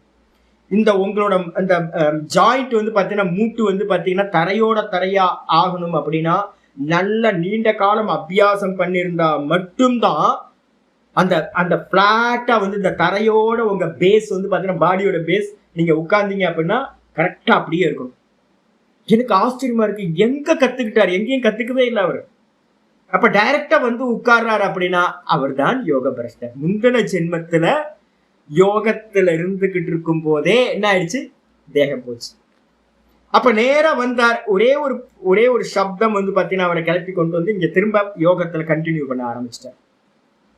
அப்ப வந்து பாத்தீங்கன்னா யாரும் சொல்லித்தரல, இது பண்ணல. இப்ப நமக்குலாம் நிறைய பேர் சொல்லித்தர வேண்டியிருக்குல்ல, ஒவ்வொன்றா பிராக்டிஸ் பண்ண வேண்டியிருக்குல்ல. அப்ப இன்னும் நமக்கு யோகம் வந்து பாத்தீங்கன்னா நிதித்தியாசனம்ன்ற யோகம் நமக்கு இன்னும் சித்தி ஆகல. நம்ம யோகம் சித்தி ஆச்சுன்னா தான் நம்ம அதுல இருந்து விலகி போனா அவன் நாசமாக மாட்டான். அடுத்த ஜென்மத்திலையும் அவன் எங்க விட்டானோ அதை கண்டினியூ பண்ணுவான். இப்ப நம்மளும் கண்டினியூ பண்ணுவோம். நம்மளும் வந்து பாத்தீங்கன்னா எங்க விடுறோமோ, இப்ப சிரவணத்துல விட்டோன்னு வச்சுங்க, என்ன ஆகும்? நான் வந்து பாத்தீங்கன்னா ரிஷிகேஷ்க்கு போனோன்னு என்னோட ஆச்சாரியரோட கிளாஸ்ல எனக்கு அரைகுறை ஹிந்தி தான் தெரியும், மெதுவா கத்துக்கிட்டேன். அப்ப அங்க போய் உட்கார்ந்ததுக்கு பிறகு எனக்கு என்ன பாடம் கேட்கும்போது, உபனிஷத் பாடம்லாம் கேட்கும்போது எனக்கு என்ன தோணும்னா, நம்ம இதை கேட்டிருக்கமே, எனக்கு தெரியுமே, இது எனக்கு தெரியுமே அப்படின்னு ஆச்சாரியர் சொல்ல சொல்ல சொல்ல சொல்ல வந்து பாத்தீங்கன்னா எனக்கு நல்ல மீனிங் எடுக்கிற சாமர்த்தியம் அப்பவே இருந்துச்சு. ஏன்னா அப்போ என்னோட இதுல இருந்து பாத்தீங்கன்னா நான் கொஞ்சம் கைரேகைலாம் பார்ப்பேன். அதுக்கப்புறம் கைரேகையெல்லாம் கத்துக்கிட்டதுக்கு பிறகு நான் பார்க்கும் போது தான் தெரிஞ்சது, முந்தின ஜென்மத்திலையும் நான் வந்து பாத்தீங்கன்னா குரு சேவையில இருந்தேன், ஒரு ஆசிரமவாசியா இருந்திருக்கேன். அதனால வந்து பாத்தீங்கன்னா 21 வயசுல எல்லாத்தையும் விட்டுட்டு ரிஷிகேஷ் போக முடிஞ்சது. பாடத்தை கேட்கும்போது எனக்கு புதுசா இல்லை, பாடம் வந்து ஒரு மிரட்சியா என்ன சொல்றாங்களோ தெரியலையா அப்படிலாம் இல்லை, எனக்கு நல்ல புரிதல் உண்டாச்சு. அப்போ ரமண பகவான் எங்க விட்டார்? நிதித்தியாசனத்துல விட்டார். அவர் நிதித்தியாசனத்துல கண்டினியூ பண்ணார். எனக்கு சிரவணத்துல நான் விட்டுருக்கேன், அதனால வந்த இந்த ஜென்மத்துல சிரவணத்துல இருந்து நான் ஆரம்பிச்சேன். இப்ப ஒவ்வொருத்தரும் வந்து பாத்தீங்கன்னா இப்ப நிறைய பேர் நீங்க வந்திருக்கீங்க, ஏதோ விட்ட குறை தொட்ட குறை, நீங்க எல்லாரும் வந்து பாத்தீங்கன்னா எங்கேயோ விட்டுருக்கீங்க, இந்த கீதையோ இல்ல வேதாந்தத்தையோ எங்க விட்டீங்க. இப்ப நீங்க கண்ணை மூடி போய் உட்கார்ந்தீங்களா இல்ல சிரவணத்துக்கு வந்திருக்கீங்களா? சிரவணத்துல வந்திருக்கீங்க. உங்க இச்சை எங்க இருக்கு? சிரவணத்துல. நீங்க நிதித்தியாசனத்துல விட்டுருந்தீங்கன்னா என்ன ஆயிருக்கும்? யோகத்துல நீங்க என்கிட்ட வந்தே இருக்க மாட்டீங்க. நீங்க நேரா போய் வந்து பாத்தீங்கன்னா ரமண பகவான் மாதிரி எங்கேயாவது ஏகாந்தத்துல கண்ணமூடி உட்கார்ந்துருப்பீங்க, ஆள் அட்ரஸே தெரியாம போயிருக்கும். அப்ப நம்ம என்ன தெரியுது அப்படின்னு கேட்டீங்கன்னா, எல்லாரும் சில பேர் வந்து பாத்தீங்கன்னா ஆரம்பத்துல இருந்தே கர்மயோகியா இருப்பாங்க, சில பேர் ஆரம்பத்துல இருந்தே உபாசனையில வந்து பாத்தீங்கன்னா இருப்பாங்க, உபாசனையிலேயே பண்ணிட்டு இருப்பாங்க. அப்ப என்ன அர்த்தம்னா, முந்தின ஜென்மத்துல நம்ம எங்க விடுறோமோ அதுதான் இங்க சித்தியாக போகுது. அப்ப யோக பிரஷ்டனா இருக்கிறவன் எங்க விட்டுருக்கணும்? யோக பிரஷ்டன் யோகத்துல விட்டிருந்தாதான் அவன் யோக பிரஷ்டன். இப்ப ரமண பகவான் வந்து யோகத்துல விட்டார், யோக பிரஷ்டன் ஆனார், உட்கார்ந்தார். இப்ப நம்ம வந்து சிரவணத்துல விட்டோம், சிரவணத்துல ஆரம்பிக்கிறோம். சில பேர் மனநத்துல விட்டுருப்பாங்க. என் கூட சித்கனானந்தான்னு ஒரு சுவாமி இருந்தார் ரிஷிகேஷ்ல வந்து பாத்தீங்கன்னா, நான் படிக்கும்போது சித்கனானந்தா அப்படின்னு பேரு. ஐயோ, ஒரு ப்ரொஃபஸரோட பையன், பிகாரி ப்ரொஃபஸர் வந்து பாத்தீங்கன்னா, அம்மாவும் ப்ரொஃபஸர் அப்பாவும் ப்ரொஃபஸர். இவன் என்ன பண்ணிட்டான்னு கேட்டீங்கன்னா, வீட்டை விட்டு நான் சன்னியாசியா போறேன் அப்படின்னு ரிஷிகேஷ் கிளம்பி வந்துட்டான். எந்த ஆச்சாரியர் கைலாஷ் ஆசிரமத்துல எல்லாம் மடாதிபதிட்ட வந்து பாத்தீங்கன்னா சட்தர்ஷன் ஆச்சாரியார், இவன் நின்று பேசணும் அப்படின்னா யாரோட ஆன்சர் பண்ணவே முடியாதுங்க. அவன் வந்து பாத்தீங்க அப்படின்னா சம்ஸ்கிருதம் படிக்கவே இல்லைங்க, சம்ஸ்கிருதம் படிக்கவே இல்லை. சம்ஸ்கிருதத்துல வந்து பாத்தீங்கன்னா சித்தாந்த கௌமுதி முடிச்சிருந்தாதான் ஒரு தார்டியம் வரும், நமக்கு ஒரு ஸ்ட்ராங்னஸ் வரும். ஷட் தர்ஷனங்கள் படிச்சிருந்தா தான் பாஷ்யத்தையும் டீக்காவையும் எல்லாத்தையும் அனலைஸ் பண்ண முடியும். இவன் என்ன பண்ணுவான்னு கேட்டீங்கன்னா, மொட்டுத்தனமா இருப்பான். ஒரு 18-20 வயசா இருந்துச்சு. அந்த 20 வயசு பையனை வந்து அங்க இருக்கிற ரிஷிகேஷ்ல இருக்கிற வித்வான்களால ஃபேஸ் பண்ணவே முடியாது. ஏன் அப்படின்னா, அந்த அளவு வித்யால வந்து தாண்டி எனக்கு ஆச்சரியமா இருக்கும். எங்கேயுமே படிக்கிறாங்க, ஒரு இடத்துலயும் ஒரு சன்னியாசிக்கையும் உட்கார்ந்து பிரஸ்தானத்திரயத்தை கம்ப்ளீட் பண்ணவே இல்லை. ஆனா அவன் வந்து பாத்தீங்கன்னா பிருகத் பிரஸ்தானத்திரயம் சொல்லக்கூடிய பெரிய பெரிய கிரந்தங்கள் எல்லாம் அவன் வந்து பாத்தீங்கன்னா யாராவது சொன்னாங்கன்னா கிராஸ் பண்ணான்னா ஆன்சர் பண்ண முடியாது நம்மளால. அது மாதிரி எங்க இருந்து வந்துச்சுன்னே தெரியல. அப்ப என்ன அர்த்தம்னா, மனநத்துல போன ஜென்மத்துல அவன் உயிரை விட்டுருக்கான்.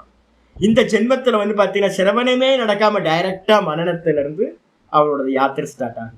அப்ப ஒருத்தர் சிரவணத்துல விட்டவர் சிரவணத்துல யாத்திரை ஸ்டார்ட் பண்றாரு இந்த ஜென்மத்துல. மனநத்துல போன ஜென்மத்துல விட்டவன் மனநத்துல ஆரம்பிக்கிறான். இன்னொருத்தர் நிதித்தியாசனம்ன்ற யோகத்துல ஒருத்தர் சமாதி அபியாசத்துல உட்கார்ந்து உயிரை விட்டு இருந்தாருன்னா அவர் யோகத்துல ஆரம்பிக்கிறார். அவருக்கு பேர் தான் யோக பிரஷ்டன் அப்படின்னு பேர். அப்ப யோக பிரஷ்டன்னாவே என்ன அர்த்தம்? சர்வத்தையும் தியாகம் பண்ணிட்டு சமக்காரணம் உச்சதி, சமத்தையே அபியாசம் எவன் பண்ணிட்டு இருக்கானோ சர்வ கர்மத்தையும் விட்டுட்டு அவனுக்கு தான் யோக பிரஷ்டன் அப்படின்னு பேரு. கிரகஸ்தனுக்கு வந்து பாத்தீங்கன்னா யோக பிரஷ்டன்ற பேரு வராது அப்படின்னு புரிஞ்சுக்கணும். இதுக்கப்புறம் ஆச்சாரியர் சொல்ற, அவசியம் ஹி கிருதம் கர்ம காமியம் நித்தியம் வா மோக்ஷஸ்ய நித்தியத்வாத் அனாரபியத்வே ஸ்வம்பலம் ஆரபதே ஏவ. ரொம்ப அற்புதமான வாக்கியம். யாராவது நல்லா கூர்ந்து படிக்கிறவங்களா இருந்தா இது பண்ணீங்க. என்ன சொல்றாரு அப்படின்னா, அவசியம் ஹி கிருதம் கர்ம காமியம் நித்தியம் வா. இந்த உலகத்துல வந்து பாத்தீங்கன்னா நீங்க எந்த கர்மா பண்ணினீங்கனாலும் அந்த கர்மா என்ன பண்ணும்? அவசியம் பாவி பலன் கொடுக்கும், கண்டிப்பா பலன் கொடுத்தே ஆகும். ஒரு சின்ன கர்மா கூட வந்து பாத்தீங்கன்னா வீணா போகாது. நான் வந்து பாத்தீங்கன்னா டெய்லி வந்து பாத்தீங்கன்னா எனக்கு எறும்புக்கு வந்து பாத்தீங்கன்னா ஃபீடிங் பண்றது எனக்கு ஒரு ஹேபிட். எனக்கு எந்த எறும்பு சாப்பிடுதுன்னு தெரியுமா சாமி? எத்தனை எறும்பு சாப்பிடுதுன்னு நான் எண்ணியா கொடுக்க முடியும்? அதெல்லாம் தெரியாது. எறும்புக்கெல்லாம் வந்து பாத்தீங்கன்னா ஃபீடிங் பண்றோம். இப்ப வீணா போகுமா சாமி? நான் ஒரு எறும்புக்கு பசி தீருதா? அப்போ வந்து நாட்டு சக்கரையா எடுத்து எல்லா இடத்துக்கும் போட்டே வரேன். எந்த எறும்பு சாப்பிடுது, எத்தனை எறும்பு சாப்பிடுது ஒண்ணுமே தெரியாது. வீணா போயிடுமா பலன் அப்படின்னு கேட்டா வீணாவே போகாது. இல்ல 2 வீலர்ல போகும்போது நிறைய எறும்பையும் கொண்டுகிட்டே போறேனே அப்படின்னா அதுவும் வீணா போகாது. அப்ப வந்து பாத்தீங்கன்னா பாப்பமா இருக்கட்டும், கண்ணுக்கு தெரியாத பாப்பமா இருக்கட்டும், புண்ணியமா இருக்கட்டும், எல்லா கருமங்களும் அவசியம் வந்து பாத்தீங்க அப்படின்னா பலன் கொடுக்கும். அதனால கருமத்துக்கு என்ன பேரு அப்படின்னா ரிதம் அப்படின்னு சாஸ்திரத்துல பேரு. ரிதம்னா என்ன அர்த்தம்? அவசியம் கருமத்தோட பலன் கிடைக்கும். அதனால கருமங்களுக்கு பேரு சத்தியம், ரிதம் அப்படின்னு பேரு. ரிதம்னா சத்தியம். கர்மத்துக்கு பேரே சத்தியம். ஏன்? நிச்சயமா பலன் கொடுக்கும். எந்த கர்மா பண்ணினாலும் அது காமியமா இருக்கட்டும் அல்லது நித்திய கர்மாவா இருக்கட்டும். அதான் ஆச்சரிய சொல்ற, அவசியம் ஹி கிருதம் கர்ம காமியம் நித்தியம் வா.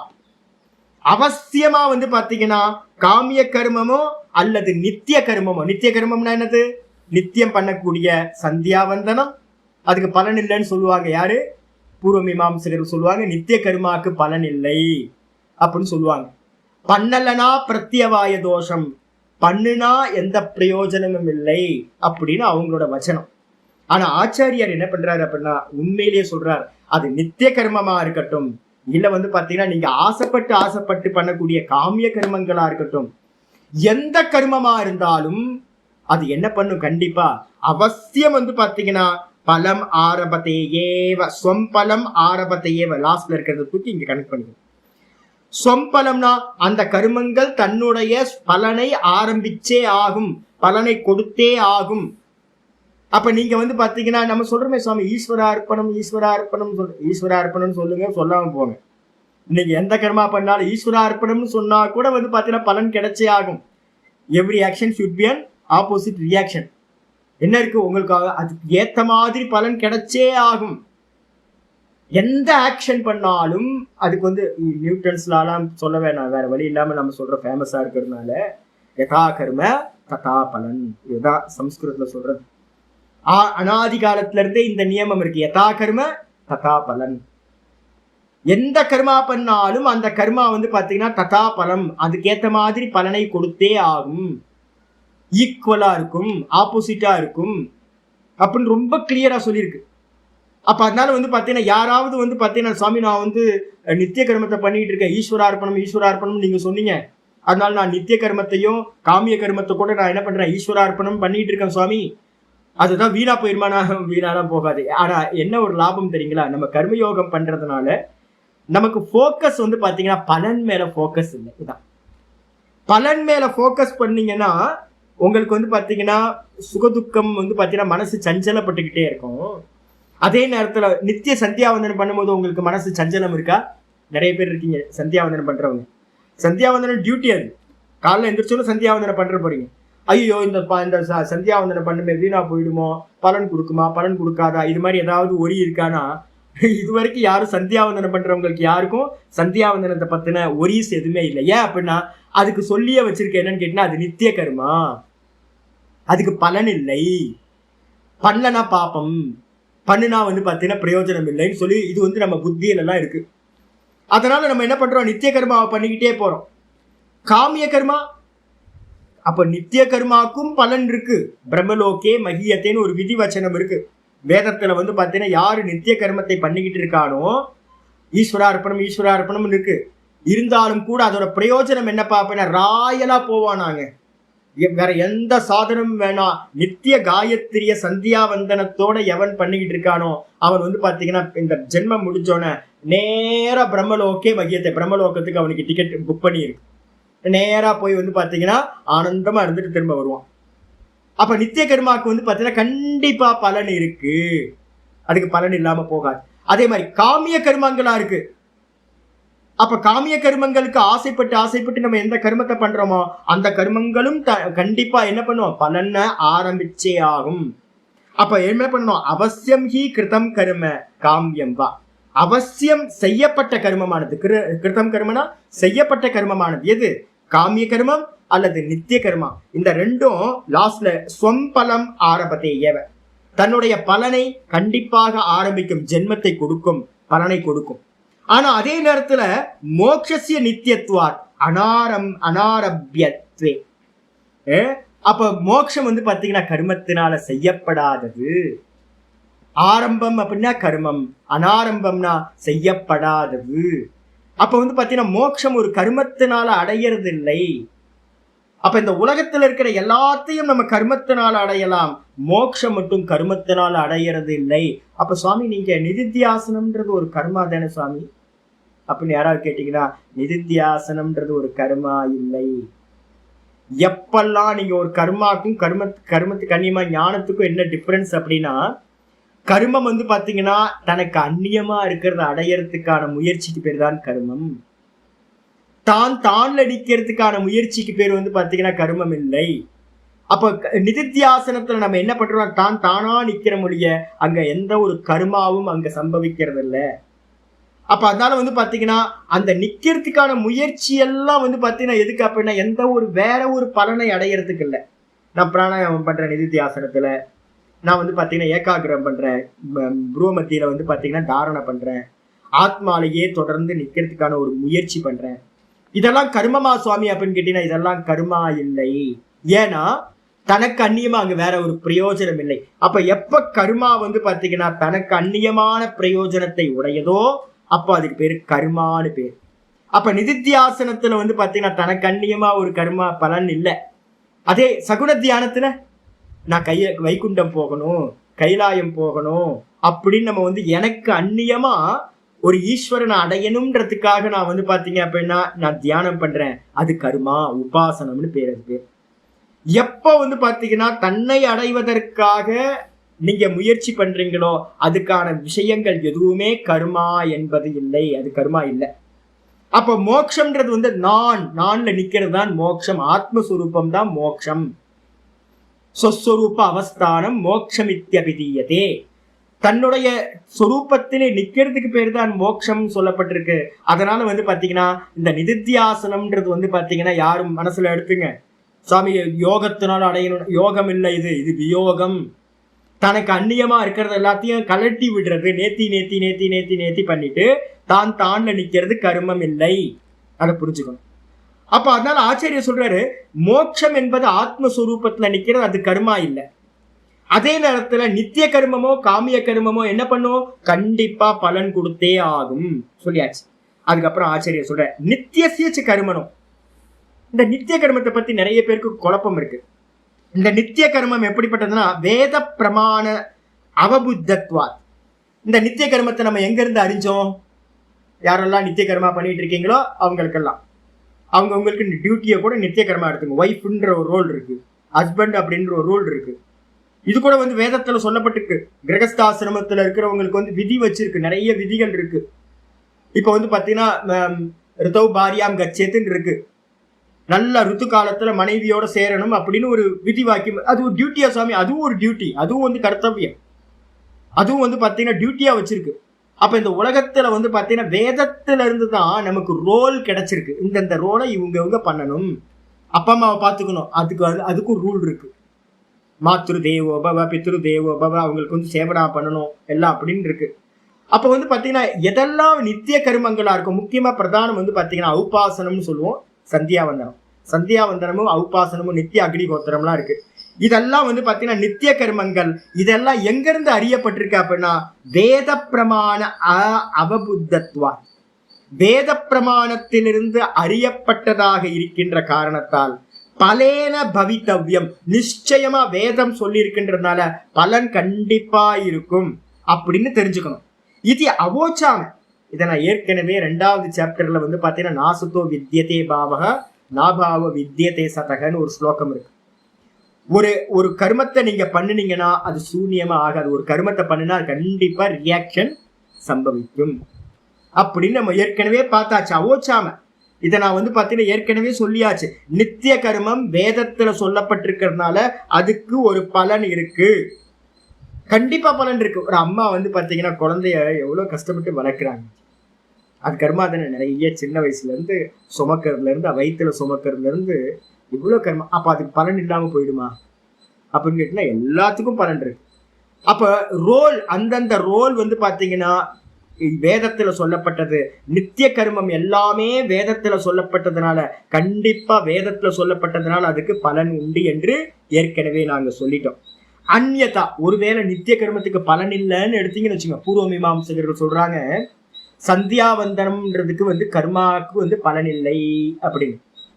என்னப்பா இது கர்மாக்கு பலன் இல்லைன்னு எப்படி சொல்லுவ? அந்யதா, ஒருவேளை நீங்க பூர்வ மீமாம்சா சொல்ற மாதிரி வேறு முறையில எடுத்துக்கிட்டீங்கன்னா வேதஸ்ய ஆனர்த்தக்கிய பிரசங்காதிதி. அப்ப வேதம் யூஸ்லெஸ்ங்க, பலன் இல்லாத கர்மத்தை சொல்லுது. யாராவது அதை பிரமாணமா ஸ்வீகாரம் பண்ணுவோமா? வேதம் ஒரு கர்மத்தை சொல்லி அதுக்கு பலன் இல்லை அப்படின்னா எவனாவது பாத்தீங்கன்னா வேதத்தை ஸ்வீகாரம் பண்ணுவானா? பண்ண மாட்டான். அது தேவையில்லாம எதையாவது சொல்லுங்க, யூஸ்லெஸ் அப்படின்னு நம்ம எடுத்துருவோம்ல. அப்ப அது மாதிரி ஆயிடும், ஆனர்த்தக்கியமா அர்த்தமில்லாத நிஷ்பிரயோஜனமா ஆகிவிடும். அப்ப வேதம் சொல்லக்கூடிய நித்திய கர்மம், கண்டிப்பா வேதம் சொல்ற நித்திய கர்மத்துக்கு பலன் இருக்கின்றது. அது மட்டும் இல்ல, நச்ச கர்மணி சதி உபய பிரஷ்டத்துவ வச்சனம் நச்ச அர்த்தவத். நச்சத்துக்கு இங்க போட்டுக்கணும். அப்ப கர்மத்துக்கு பாத்தீங்கன்னா கிரகஸ்தர்களா இருக்கீங்கன்னு வச்சுங்க, கிரகஸ்தர்களா இருந்துட்டு நித்திய கர்மா பண்ணிட்டு இருக்கீங்களா? நம்ம பிரசாத்தா இருக்கட்டும், ராமச்சந்திரன்ஜியா இருக்கட்டும், சங்கர்ஜியா இருக்கட்டும், எல்லாம் பாத்தீங்கன்னா சந்தியாவந்தனம் பண்ணிட்டு இருக்கீங்க. அப்ப சந்தியாவந்தனம் பண்ணிட்டு இருக்கீங்க அப்படின்னா அதுக்கான கர்மாக்கு பலன் இருக்கா இல்லையா? பலன் இருக்கு. அப்ப பலன் இருக்கு. அப்ப கர்மணி சதி, கிரகஸ்தாசிரமத்துல இருந்துகிட்டு காமியத்தையும் நித்திய கர்மத்தையும் பண்ணிக்கிட்டு இருக்கும்போது உபய விப்ரஷ்ட வச்சனம் நச்ச அர்த்தவத்து, அது அர்த்தம் இல்லாததா. அப்போ ரெண்டுத்திலேயே அவன் நாசத்தை அடைவான் அப்படின்னு சொல்ல முடியாது. இப்ப நீங்க அனுஷ்டானம் பண்றீங்க, ஓங்கார தியானமோ இல்ல பாத்தீங்கன்னா நடுநடுல கொஞ்சம் நிதித்தியாசன தியானத்தை நீங்க பண்றீங்கன்னு வச்சுங்க. சுவாமி என்னால நிக்க முடியாம போச்சு சுவாமின்னு நீங்க கவலைப்பட்டீங்கன்னா அது கவலை தேவையா அப்படின்னு கேட்டா தேவையில்லை. ஏன் அப்படின்னா நீங்க இதுல நிக்க முடியலன்னா கூட உங்களுடைய கருமா, நீங்க பண்ணிட்டு இருக்க அந்த நித்திய கருமா என்ன பண்ணிட்டு இருக்கோம்? சந்தியாவந்தனம் முதலிய நித்திய கர்மாக்கள் என்ன பண்ணும்? பலனை கொடுக்கும். அதனால நீங்க என்ன பண்ண மாட்டீங்க? நாசத்தை அடைய மாட்டீர்கள். அப்போ அதனால பாத்தீங்கன்னா அர்த்தவத்து கருமனோ விப்ரம்ச காரண அனுப்பப்பத்தே. கர்மம் பாத்தீங்கன்னா நாசமாகும் என்பதற்கு பாத்தீங்கன்னா பொருந்தவே பொருந்தாது. அப்போ பாத்தீங்கன்னா கிரகஸ்தர்களா இருக்கீங்கன்னு நீங்க இருந்துகிட்டு பாத்தீங்கன்னா நித்திய கர்மத்தை பண்ணிக்கிட்டே இருப்பீங்க. புண்ணியமோ ஏதோ நடந்துகிட்டே உங்க காலையில இருந்து நடந்துகிட்டே இருக்குமா? நடந்துகிட்டே இருக்கும் சார். அப்ப நடந்துகிட்டே இருக்கிற கர்மாக்கள்ல பாத்தீங்க அப்படின்னா இந்த மெதுவா யோகத்தையும் அபியாசம் பண்றீங்கன்னு வச்சுங்க. யோகத்துல சக்சஸ் ஆகலைன்னா கூட நீங்க பண்ற கர்மா உங்களுக்கு என்ன பண்ணும்? பலன் கொடுக்கும். அதனால நீங்க யோக பிரஷ்டனா ஆக முடியாது. நீங்க பாத்தீங்கன்னா சேஃப் ஜோன்ல தான் இருக்கீங்க. உங்க கர்மா உங்களுக்கு புண்ணிய லோகத்தை கொடுக்கும் அப்படின்னு ஆச்சாரியர் என்ன பண்றார்? நிர்ணயம் பண்றார். பூர்வபக்ஷி உடனே கேட்கிறான், என்னன்னு கேட்டா கர்ம கிருத்தம் ஈஸ்வரே சந்நியஸ்ய இதி. சாமி நாங்கெல்லாம் ஈஸ்வரனுக்கு நீங்க சொல்லி இப்ப என்னோட பழகிறவங்க எல்லாரும் என்ன பண்ணிட்டீங்கன்னு தெரியுங்களா? உங்களுக்கு என் கூட பழகிறவங்க எல்லாரும் இப்ப நான் சொல்லி இந்த 200 கிளாஸ் 230 கிளாஸ்ல சொல்லி எல்லாரும் என்ன பண்ணிட்டீங்க? ஈஸ்வர அர்ப்பணம் ஈஸ்வர அர்ப்பணம் ஈஸ்வர அர்ப்பணம்னு பண்ணிட்டோம் சுவாமி. ஐயோ கர்மத்தெல்லாம் லௌகிகத்துல இருக்கிறவன் காமிய கர்மத்தை பண்றான். அவனுக்கு பாத்தீங்கன்னா கர்மா இருக்கு. எங்களை மாதிரி ஆட்கள், உங்களை மாதிரி சன்னியாசிகள் சொல்லி நாங்க என்ன பண்ணிட்டோம்? கர்ம கிருத்தம் ஈஸ்வரே, செய்யப்பட்ட கர்மத்தை ஈஸ்வரே சன்னியாசிய நீங்க சொன்னீங்க அப்படின்னு சொல்லி ஈஸ்வரன்ட்ட போட்டேன் சுவாமி. ஈஸ்வர அர்ப்பணம் ஈஸ்வர அர்ப்பணம் ஈஸ்வர அர்ப்பணம்னு பண்ணிட்டே இருக்கணும் சுவாமி. அதனால அதக கர்த்தரி கர்ம பலம் ந ஆரம்பத்தை இது. நான் பண்ற கர்மா எல்லா கர்மத்தையும் ஈஸ்வர அர்ப்பணம்னு சொல்லிட்டு பண்றேன். அப்ப என்ற கர்மம் இருக்காதே சுவாமி. நான் தான் உண்டியல்ல போட்டேனே சாமி கர்மத்தை எல்லாத்தையும். நான் பண்ற டே டு லைஃப்ல பண்ற எல்லா கர்மத்தையும் ஈஸ்வரனுக்கு அர்ப்பணம் பண்ணிட்டேன் சுவாமி. அப்ப ஈஸ்வரனுக்கு அர்ப்பணம் பண்ணிட்டா என்ற கர்மமே இருக்காது சுவாமி. அதனால பாத்தீங்கன்னா கர்ம பலம் நான் ஆரம்பத்தை இதுச்சு. யாரெல்லாம் இந்த நிஷ்காமிய கர்மயோகம் பண்றாங்களோ அவங்களுக்கெல்லாம் பலன் கிடைக்காது அப்படின்னு சொன்னா உடனே ஆச்சரியர் சொல்றாரு, ஐயோ தப்பா புரிஞ்சு வச்சிருக்கப்பா ஜி, இந்த வச்சனத்தை ஹைலைட் பண்ணி வச்சுங்க. என்ன நினைச்சுக்கிட்டு இருக்கோம்? நம்ம கர்மயோகத்தை பத்தி பேசும்போது என்ன நினைச்சுக்கிட்டு இருக்கோம்? நம்ம ஈஸ்வர அர்ப்பணம்னு சொன்னா நம்மளை விட்டு கர்மா போயிடுன்னு நினைச்சுக்கிட்டு இருக்கோம். கர்மாலாம் போகாது. நம்ம புத்தி நீங்க ஈஸ்வர அர்ப்பணம் பண்ணும்போது என்னன்னா நம்ம புத்தி பாத்தீங்கன்னா பலனை குறிச்சு அவுட் ஆஃப் ஃபோக்கஸ் ஆயிடும். பலனை அவுட் ஆஃப் ஃபோக்கஸ் பண்ணிடும். கர்மயோகத்தோட முக்கியமான பர்பஸே என்னன்னு கேட்டீங்கன்னா ஈஸ்வரன் என்ன கொடுக்குறாரோ அதுக்கு கிடைக்கட்டும் அப்படின்னு உதாசீன பாவம் பண்ணிடுறீங்க. இப்ப பிரசன்ட்ல பாத்தீங்கன்னா கர்மா பண்ணிக்கிட்டு இருக்கும் போதே உங்களுக்கு சாந்தி கிடைக்கும். நமக்கு ஏன் சாந்தி கிடைக்கல அப்படின்னா பலனை பத்தி யோசிச்சுக்கிட்டே இருந்தோம் அப்படின்னா என்ன ஆகுமோ ஏதோ ஆகுமோ, லாபம் கிடைக்குமோ நஷ்டம் கிடைக்குமோ, சுகம் கிடைக்குமோ துக்கம் கிடைக்குமோ, எப்படி ஆகும்னு தெரியலையே, வெற்றி கிடைக்குமோ தோல்வி கிடைக்குமோ அப்படின்னு யோசிச்சுக்கிட்டே இருந்தீங்கன்னா பண்ணிக்கிட்டு இருக்க கர்மா உங்களை சஞ்சலப்படுத்தி துக்கத்தை கொடுக்கும். அப்ப கர்மயோகம் என்ன பண்ணுது அப்படின்னு கேட்டா, ஈஸ்வரார்ப்பணம்னு பண்ணும்போது மனசாந்தி உங்களுக்கு உண்டாகுது. அப்ப கர்மயோகத்தோட மெயின் பர்பஸ் வந்து பாத்தீங்கன்னா மனசாந்தி, சமத்துவம், யோக உச்சியத்தை. அப்ப அந்த கர்மா என்ன சுவாமி ஆகும் அப்படின்னு கேட்டீங்கன்னா, கர்மா நிச்சயமா பலன் கொடுக்கும். அதான் பாஷிகார் இங்க சொல்றாரு, நீ சொல்ற மாதிரி பகவானுக்கு சமர்ப்பணம் பண்ணதுனால அந்த கர்மா அப்படியே போயிடாது. பூமராங் மாதிரி, பூமராங்க விட்டு எரிஞ்சோம் அப்படின்னா திரும்ப என்ன வரும், கர்மா வந்து பூமராங் மாதிரி திரும்ப நம்ம கைக்கே வந்துடும். கையை நல்லா கல்லை தூக்கி மேல வானத்தை தூக்கி அரிஞ்சிங்க அப்படின்னா அந்த கல் வந்து அப்படியே மேல போயிடுமா? அது திரும்ப வந்து பாத்தீங்கன்னா கிராவிட்டினால என்ன வரும், திரும்ப இந்த பூமிக்கு வந்தே ஆகும் அந்த கர்மா, அந்த கல்லு. அதே மாதிரி நம்ம பண்ற கர்மா நீங்க எந்த பாவனையில பண்றீங்கன்றத வச்சுக்கிட்டு உங்க சித்த சுத்திய பண்ணும், சித்தத்தை சுத்தி பண்ணும். ஆனா அந்த கர்மா எப்படிப்பட்டது அப்படின்னு கேட்டா ஆச்சாரியர் சொல்றாரு, நீ சொல்ற மாதிரி அப்படியே போயிடாதுப்பா, வீணா போயிடாது. ஈஸ்வரே சந்நியாசஸ்ய, ஈஸ்வரனிடத்துல சந்நியாசம் பண்ண அந்த கர்மாவானது அதிக தர பலஹேத்துவ உபபத்தே, மிகவும் அதிகமான பிரயோஜனம் கொடுக்கும். நான் நேரத்தே சொன்னேன், ஒரு சூரத்துல வந்து ஒரு 2-3 வருஷத்துக்கு முன்னாடி ஒரு டைமண்ட் கம்பெனி நினைக்கிறேன், அந்த கம்பெனில இருக்க ஓனர் என்ன பண்ணாரு, எல்லாத்துக்கும் ஒர்க்கர்ஸ் எல்லாத்துக்கும் ஒரு கார், ஃபர்ஸ்ட் கிளாஸான கார் நிக்குது, ஒரு 1000 கார் நிக்குது அந்த ஃபேக்டரியில. என்னப்பா அப்படின்னா நீங்க எல்லாம் பார்த்துருப்பீங்க. சாதாரணமா வந்து பாத்தீங்க அப்படின்னா இன்னொரு கம்பெனில வந்து பாத்தீங்கன்னா சென்னையில ஏதோ ஒரு கம்பெனி, ஐடி கம்பெனி, அவன் என்ன பண்றான்னு கேட்டீங்கன்னா, தன்னோட இத்தனை பெர்சன்டேஜ் இவ்வளவு லாபம் ப்ராஃபிட் இந்த வருஷத்துல வந்திருக்கு அப்படின்னு ஒர்க்கர்ஸ் எல்லாத்துக்கும் பிரிச்சு கொடுத்துட்டான். மொத்தத்தையும் ஒர்க்கர்ஸ் எல்லாத்துக்கும் வந்து பாத்தீங்கன்னா தன்னோட ப்ராஃபிட், கம்பெனியோட ப்ராஃபிட்டை பிரிச்சு கொடுத்தாச்சு. ஏங்க ஒரு சாதாரண ஒரு ஆள்கிட்ட நம்ம ஒர்க் பண்ணும் போதே வந்து பாத்தீங்கன்னா எஜமானனை பிரீத்தி பண்ணாவே நமக்கு வந்து நமக்கு நார்மலா காட்டுல அதிகமா கிடைக்குதுன்னு வச்சுங்களேன். நான் ஒரு டெக்னிக் வச்சிருக்கேன். நான் தானம் பண்ணும்போது என்ன பண்ணுவேன் அப்படின்னு கேட்டீங்கன்னா, நிறைய இடத்துல போதுன்னு சொல்றவங்களுக்கு, கேட்காதவங்களுக்கு நான் என்ன பண்ணுவேன் தெரியுங்களா, அதிகமா கொடுப்பேன். யாருக்காவது வந்து பாத்தீங்கன்னா 10 ரூபாய் 20 ரூபாய் தான் கொடுத்துக்கிட்டே வரேன்னு வச்சுங்களேன், யாரு வந்து பாத்தீங்கன்னா உதாசீன பாவத்துல இருக்கணும், போதும் சாமி வேணாம் சாமி அப்படின்னு சொல்றாங்கன்னா 20 ரூபாய் கொடுக்குற இடத்துல 200 ரூபாய் கொடுப்பேன், 10 மடங்கு அதிகமா கொடுப்பேன். ஏன் அப்படின்னு கேட்டீங்கன்னா, அந்த திருப்தி இருக்கு பாத்தீங்களா, எனக்கு அது சந்தோஷத்துக்கு. யாரு கேட்கறாங்களோ அவங்களுக்கு மெதுவா கட் பண்ணிடுவோம். கேட்கறவங்க பின்னாடி வந்து கேட்கறவங்களுக்கு எல்லாம் மெதுவா கம்மியா கொடுக்கறது, இல்லைன்னா கட் பண்ணிடுறேன். நிறைய டைம் அது மாதிரி கட் பண்றது. கேட்காதவங்களுக்கு வந்து அதிகமா.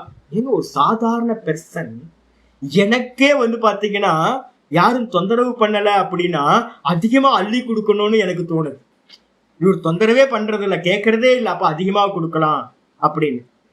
இதே பகவான்கிட்ட நம்ம காரியம் பண்ணா எப்படி இருக்கும், எனக்கு இதை கொடு அதை கொடு இதை கொடு அதை கொடுன்னு கேட்காம நீங்க கர்மத்தை மட்டும் பண்ணிட்டு ஈஸ்வரனுக்கு பிரீத்தி பிரீத்தி பிரீத்தின்னு பண்ணிக்கிட்டே இருக்கீங்கன்னா, பிரீத்தி ஆகட்டும், சந்தோஷப்படட்டும், பகவானுக்காக நான் இதை பண்றேன் அப்படின்னு.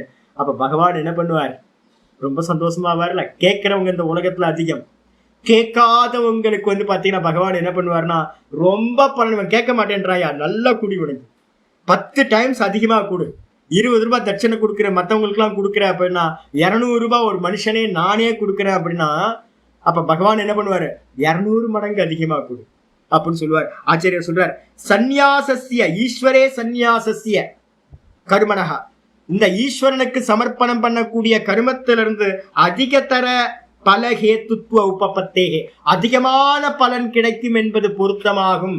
அப்ப நல்லா தெரிஞ்சுங்க. இது கர்மயோகத்தை பத்தி யாராவது சொன்னாங்க அப்படின்னா, கர்மயோகத்தினால நம்ம ஈஸ்வரனுக்கு சமர்ப்பணம் பண்ற கர்மங்கள் எல்லாம் மிகப்பெரிய பலனை கொடுக்கும். அனந்த பலோபவதி, ஏற்கனவே 4th சாப்டர்ல சொல்லிட்டேன். ஈஸ்வரனுக்கு பண்ணக்கூடிய கர்மம் அனந்த பலனை கொடுக்கும், எல்லையில்லாத இன்பினிட்டா இருக்கிற பலன்களை கொடுக்கும்.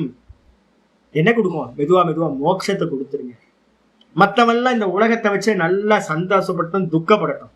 நமக்கு வந்து பாத்தீங்க அப்படின்னா கர்மயோகத்தை பண்றவனுக்கு மோட்சம் கிடைச்சிடும், பகவான் கொடுப்பார், இவனுக்கு மோட்சத்தை கொடுப்போம்னு கொடுத்துருவோம்.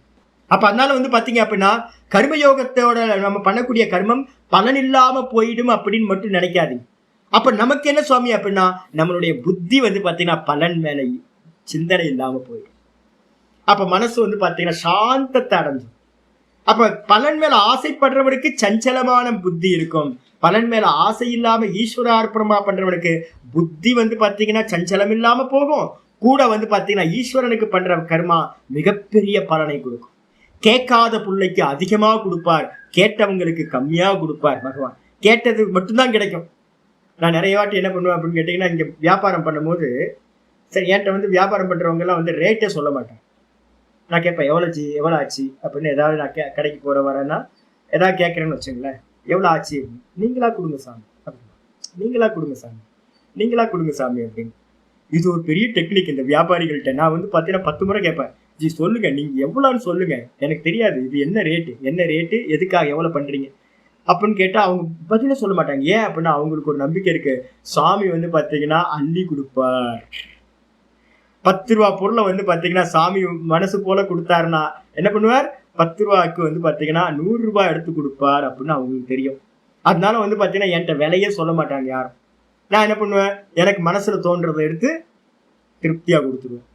இதே அவங்க கேட்டாங்கன்னு வச்சுங்களேன், எனக்கு சாமி 10 ரூபா பொருள் எனக்கு 20 ரூபா வேணும் சாமி அப்படின்னு கேட்டால் நான் என்ன பண்ணுவேன், 20 ரூபா மட்டும்தான். பாருங்க டெக்னிக் பாருங்க.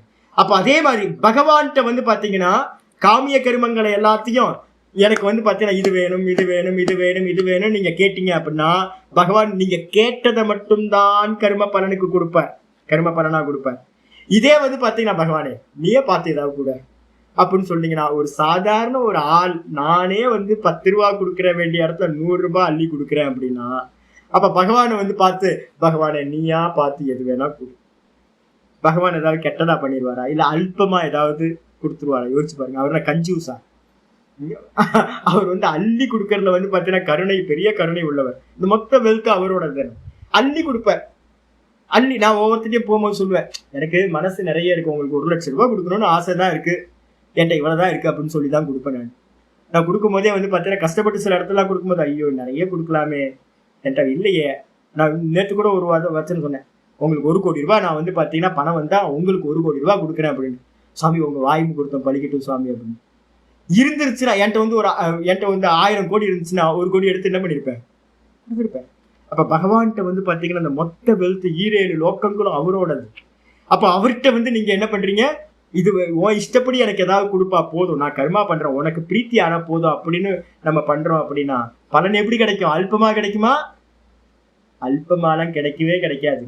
அப்ப ஈஸ்வரனுக்கு பண்ணக்கூடிய கர்மம் அதிக தர, ரொம்ப அதிகமான பலன்களை, அதிக தர பிரத்தியம் எப்ப யூஸ் பண்ணுவோம்னா, தரன்னா என்ன அர்த்தம், தம தரன்னு ரெண்டு யூசேஜ் இருக்கு. தரன்றதுக்கு வந்து பார்த்தீங்கன்னா கம்பேரிட்டிவ், காமிய கர்மம் நிஷ்காமிய கர்மம். இதுல எது பெஸ்டான பலத்தை கொடுக்கும் அப்படின்னு கேட்டீங்கன்னா, இந்த காமிய கர்மத்தை காட்டிலும் நிஷ்காமியமா நம்ம பண்ணக்கூடிய கர்மத்தோட பலன் ரொம்ப அதிகமாக இருக்கும். அதனால பலன் கர்மயோகத்தினால பண்ணக்கூடிய கர்மத்தோட பலன் வீணா போகும் என்பது இல்லை. அப்புறம் பூர்வபக்ஷி கேட்கிறான், நானா நம்ம தான் வந்து பலன் வேணாம் தானே இங்க பண்றோம். பூர்வபக்ஷி கரெக்டா கேட்கிறான், மோக்ஷாய ஏவ இது சேத், நம்ம எல்லாம் கர்மத்தை பண்றது நிஷ்காமிய கர்மத்தை எதுக்காக பண்றோம், எனக்கு மோட்சம் போதும், எனக்கு எந்த கர்மமும் வேணாம், கர்ம பலன் எதுவும் வேணாம், எனக்கு மோட்சம் வேணும் அப்படின்னு தானே நம்ம கர்மயோகத்தை வந்து ஸ்டார்ட் பண்ணிக்கிட்டு இருக்கோம். அதனால மோக்ஷாய ஏவ இது சேத் ஸ்வகர்மனாம் கிருதானாம், நம்ம சொந்த கர்மத்தை செய்யப்பட்ட சொந்த கர்மங்களை என்ன பண்ணிட்டோம், மோட்சத்துக்காக நான் இதை பண்றேன், சித்தசுத்தி எனக்கு உண்டாகட்டும், மோட்சத்துக்காக நான் பண்றேன் அப்படின்னு ஈஸ்வரே நியாசோ, ஈஸ்வரனுக்கு வந்து பார்த்தீங்கன்னா சந்நியாசம் பண்ணிட்டோம், ஈஸ்வரன்ட்ட சமர்ப்பணம் பண்ணிட்டோம். மோக்ஷாய ஏவ ந பலாந்தராய, நான் வந்து பார்த்தீங்கன்னா மோட்சத்துக்காக தான் பண்றேன். நான் ஏற்கனவே உங்களுக்கு சொல்லியிருக்கேன், நீங்க உங்களுக்கு ஒரே அதிகாரம் தான் இருக்கு, ஒரு கருமத்தை கூட வந்து பார்த்தீங்கன்னா கோயிலில் போய் சங்கல்பம் பண்ணீங்க அவ்வளோதான், கீழே இறங்கிடுவீங்க. எதுக்காக தான் இப்போ பேசிக்கிட்டு இருக்காரு. அதிக பலன் வேணுமா இல்லை கம்மியான பணம் வேணுமா, 20 ரூபா வேணுமா இல்லை 2000 ரூபாய் வேணுமா? அல்பன் தான் என்ன பண்ணுவான், கஞ்சனா இருக்கிறவன் தான், அறிவில்லாதவன் தான் என்ன பண்ணுவான், 20 ரூபா போதும்னு ஆசைப்படுவான். பகவான்கிட்ட கொடுத்துட்டீங்கன்னா 2000 ரூபாய் கிடைக்கும், 2 கோடி ரூபாய் கிடைக்கும் 20 ரூபாய் கிடைக்கிற இடத்துல.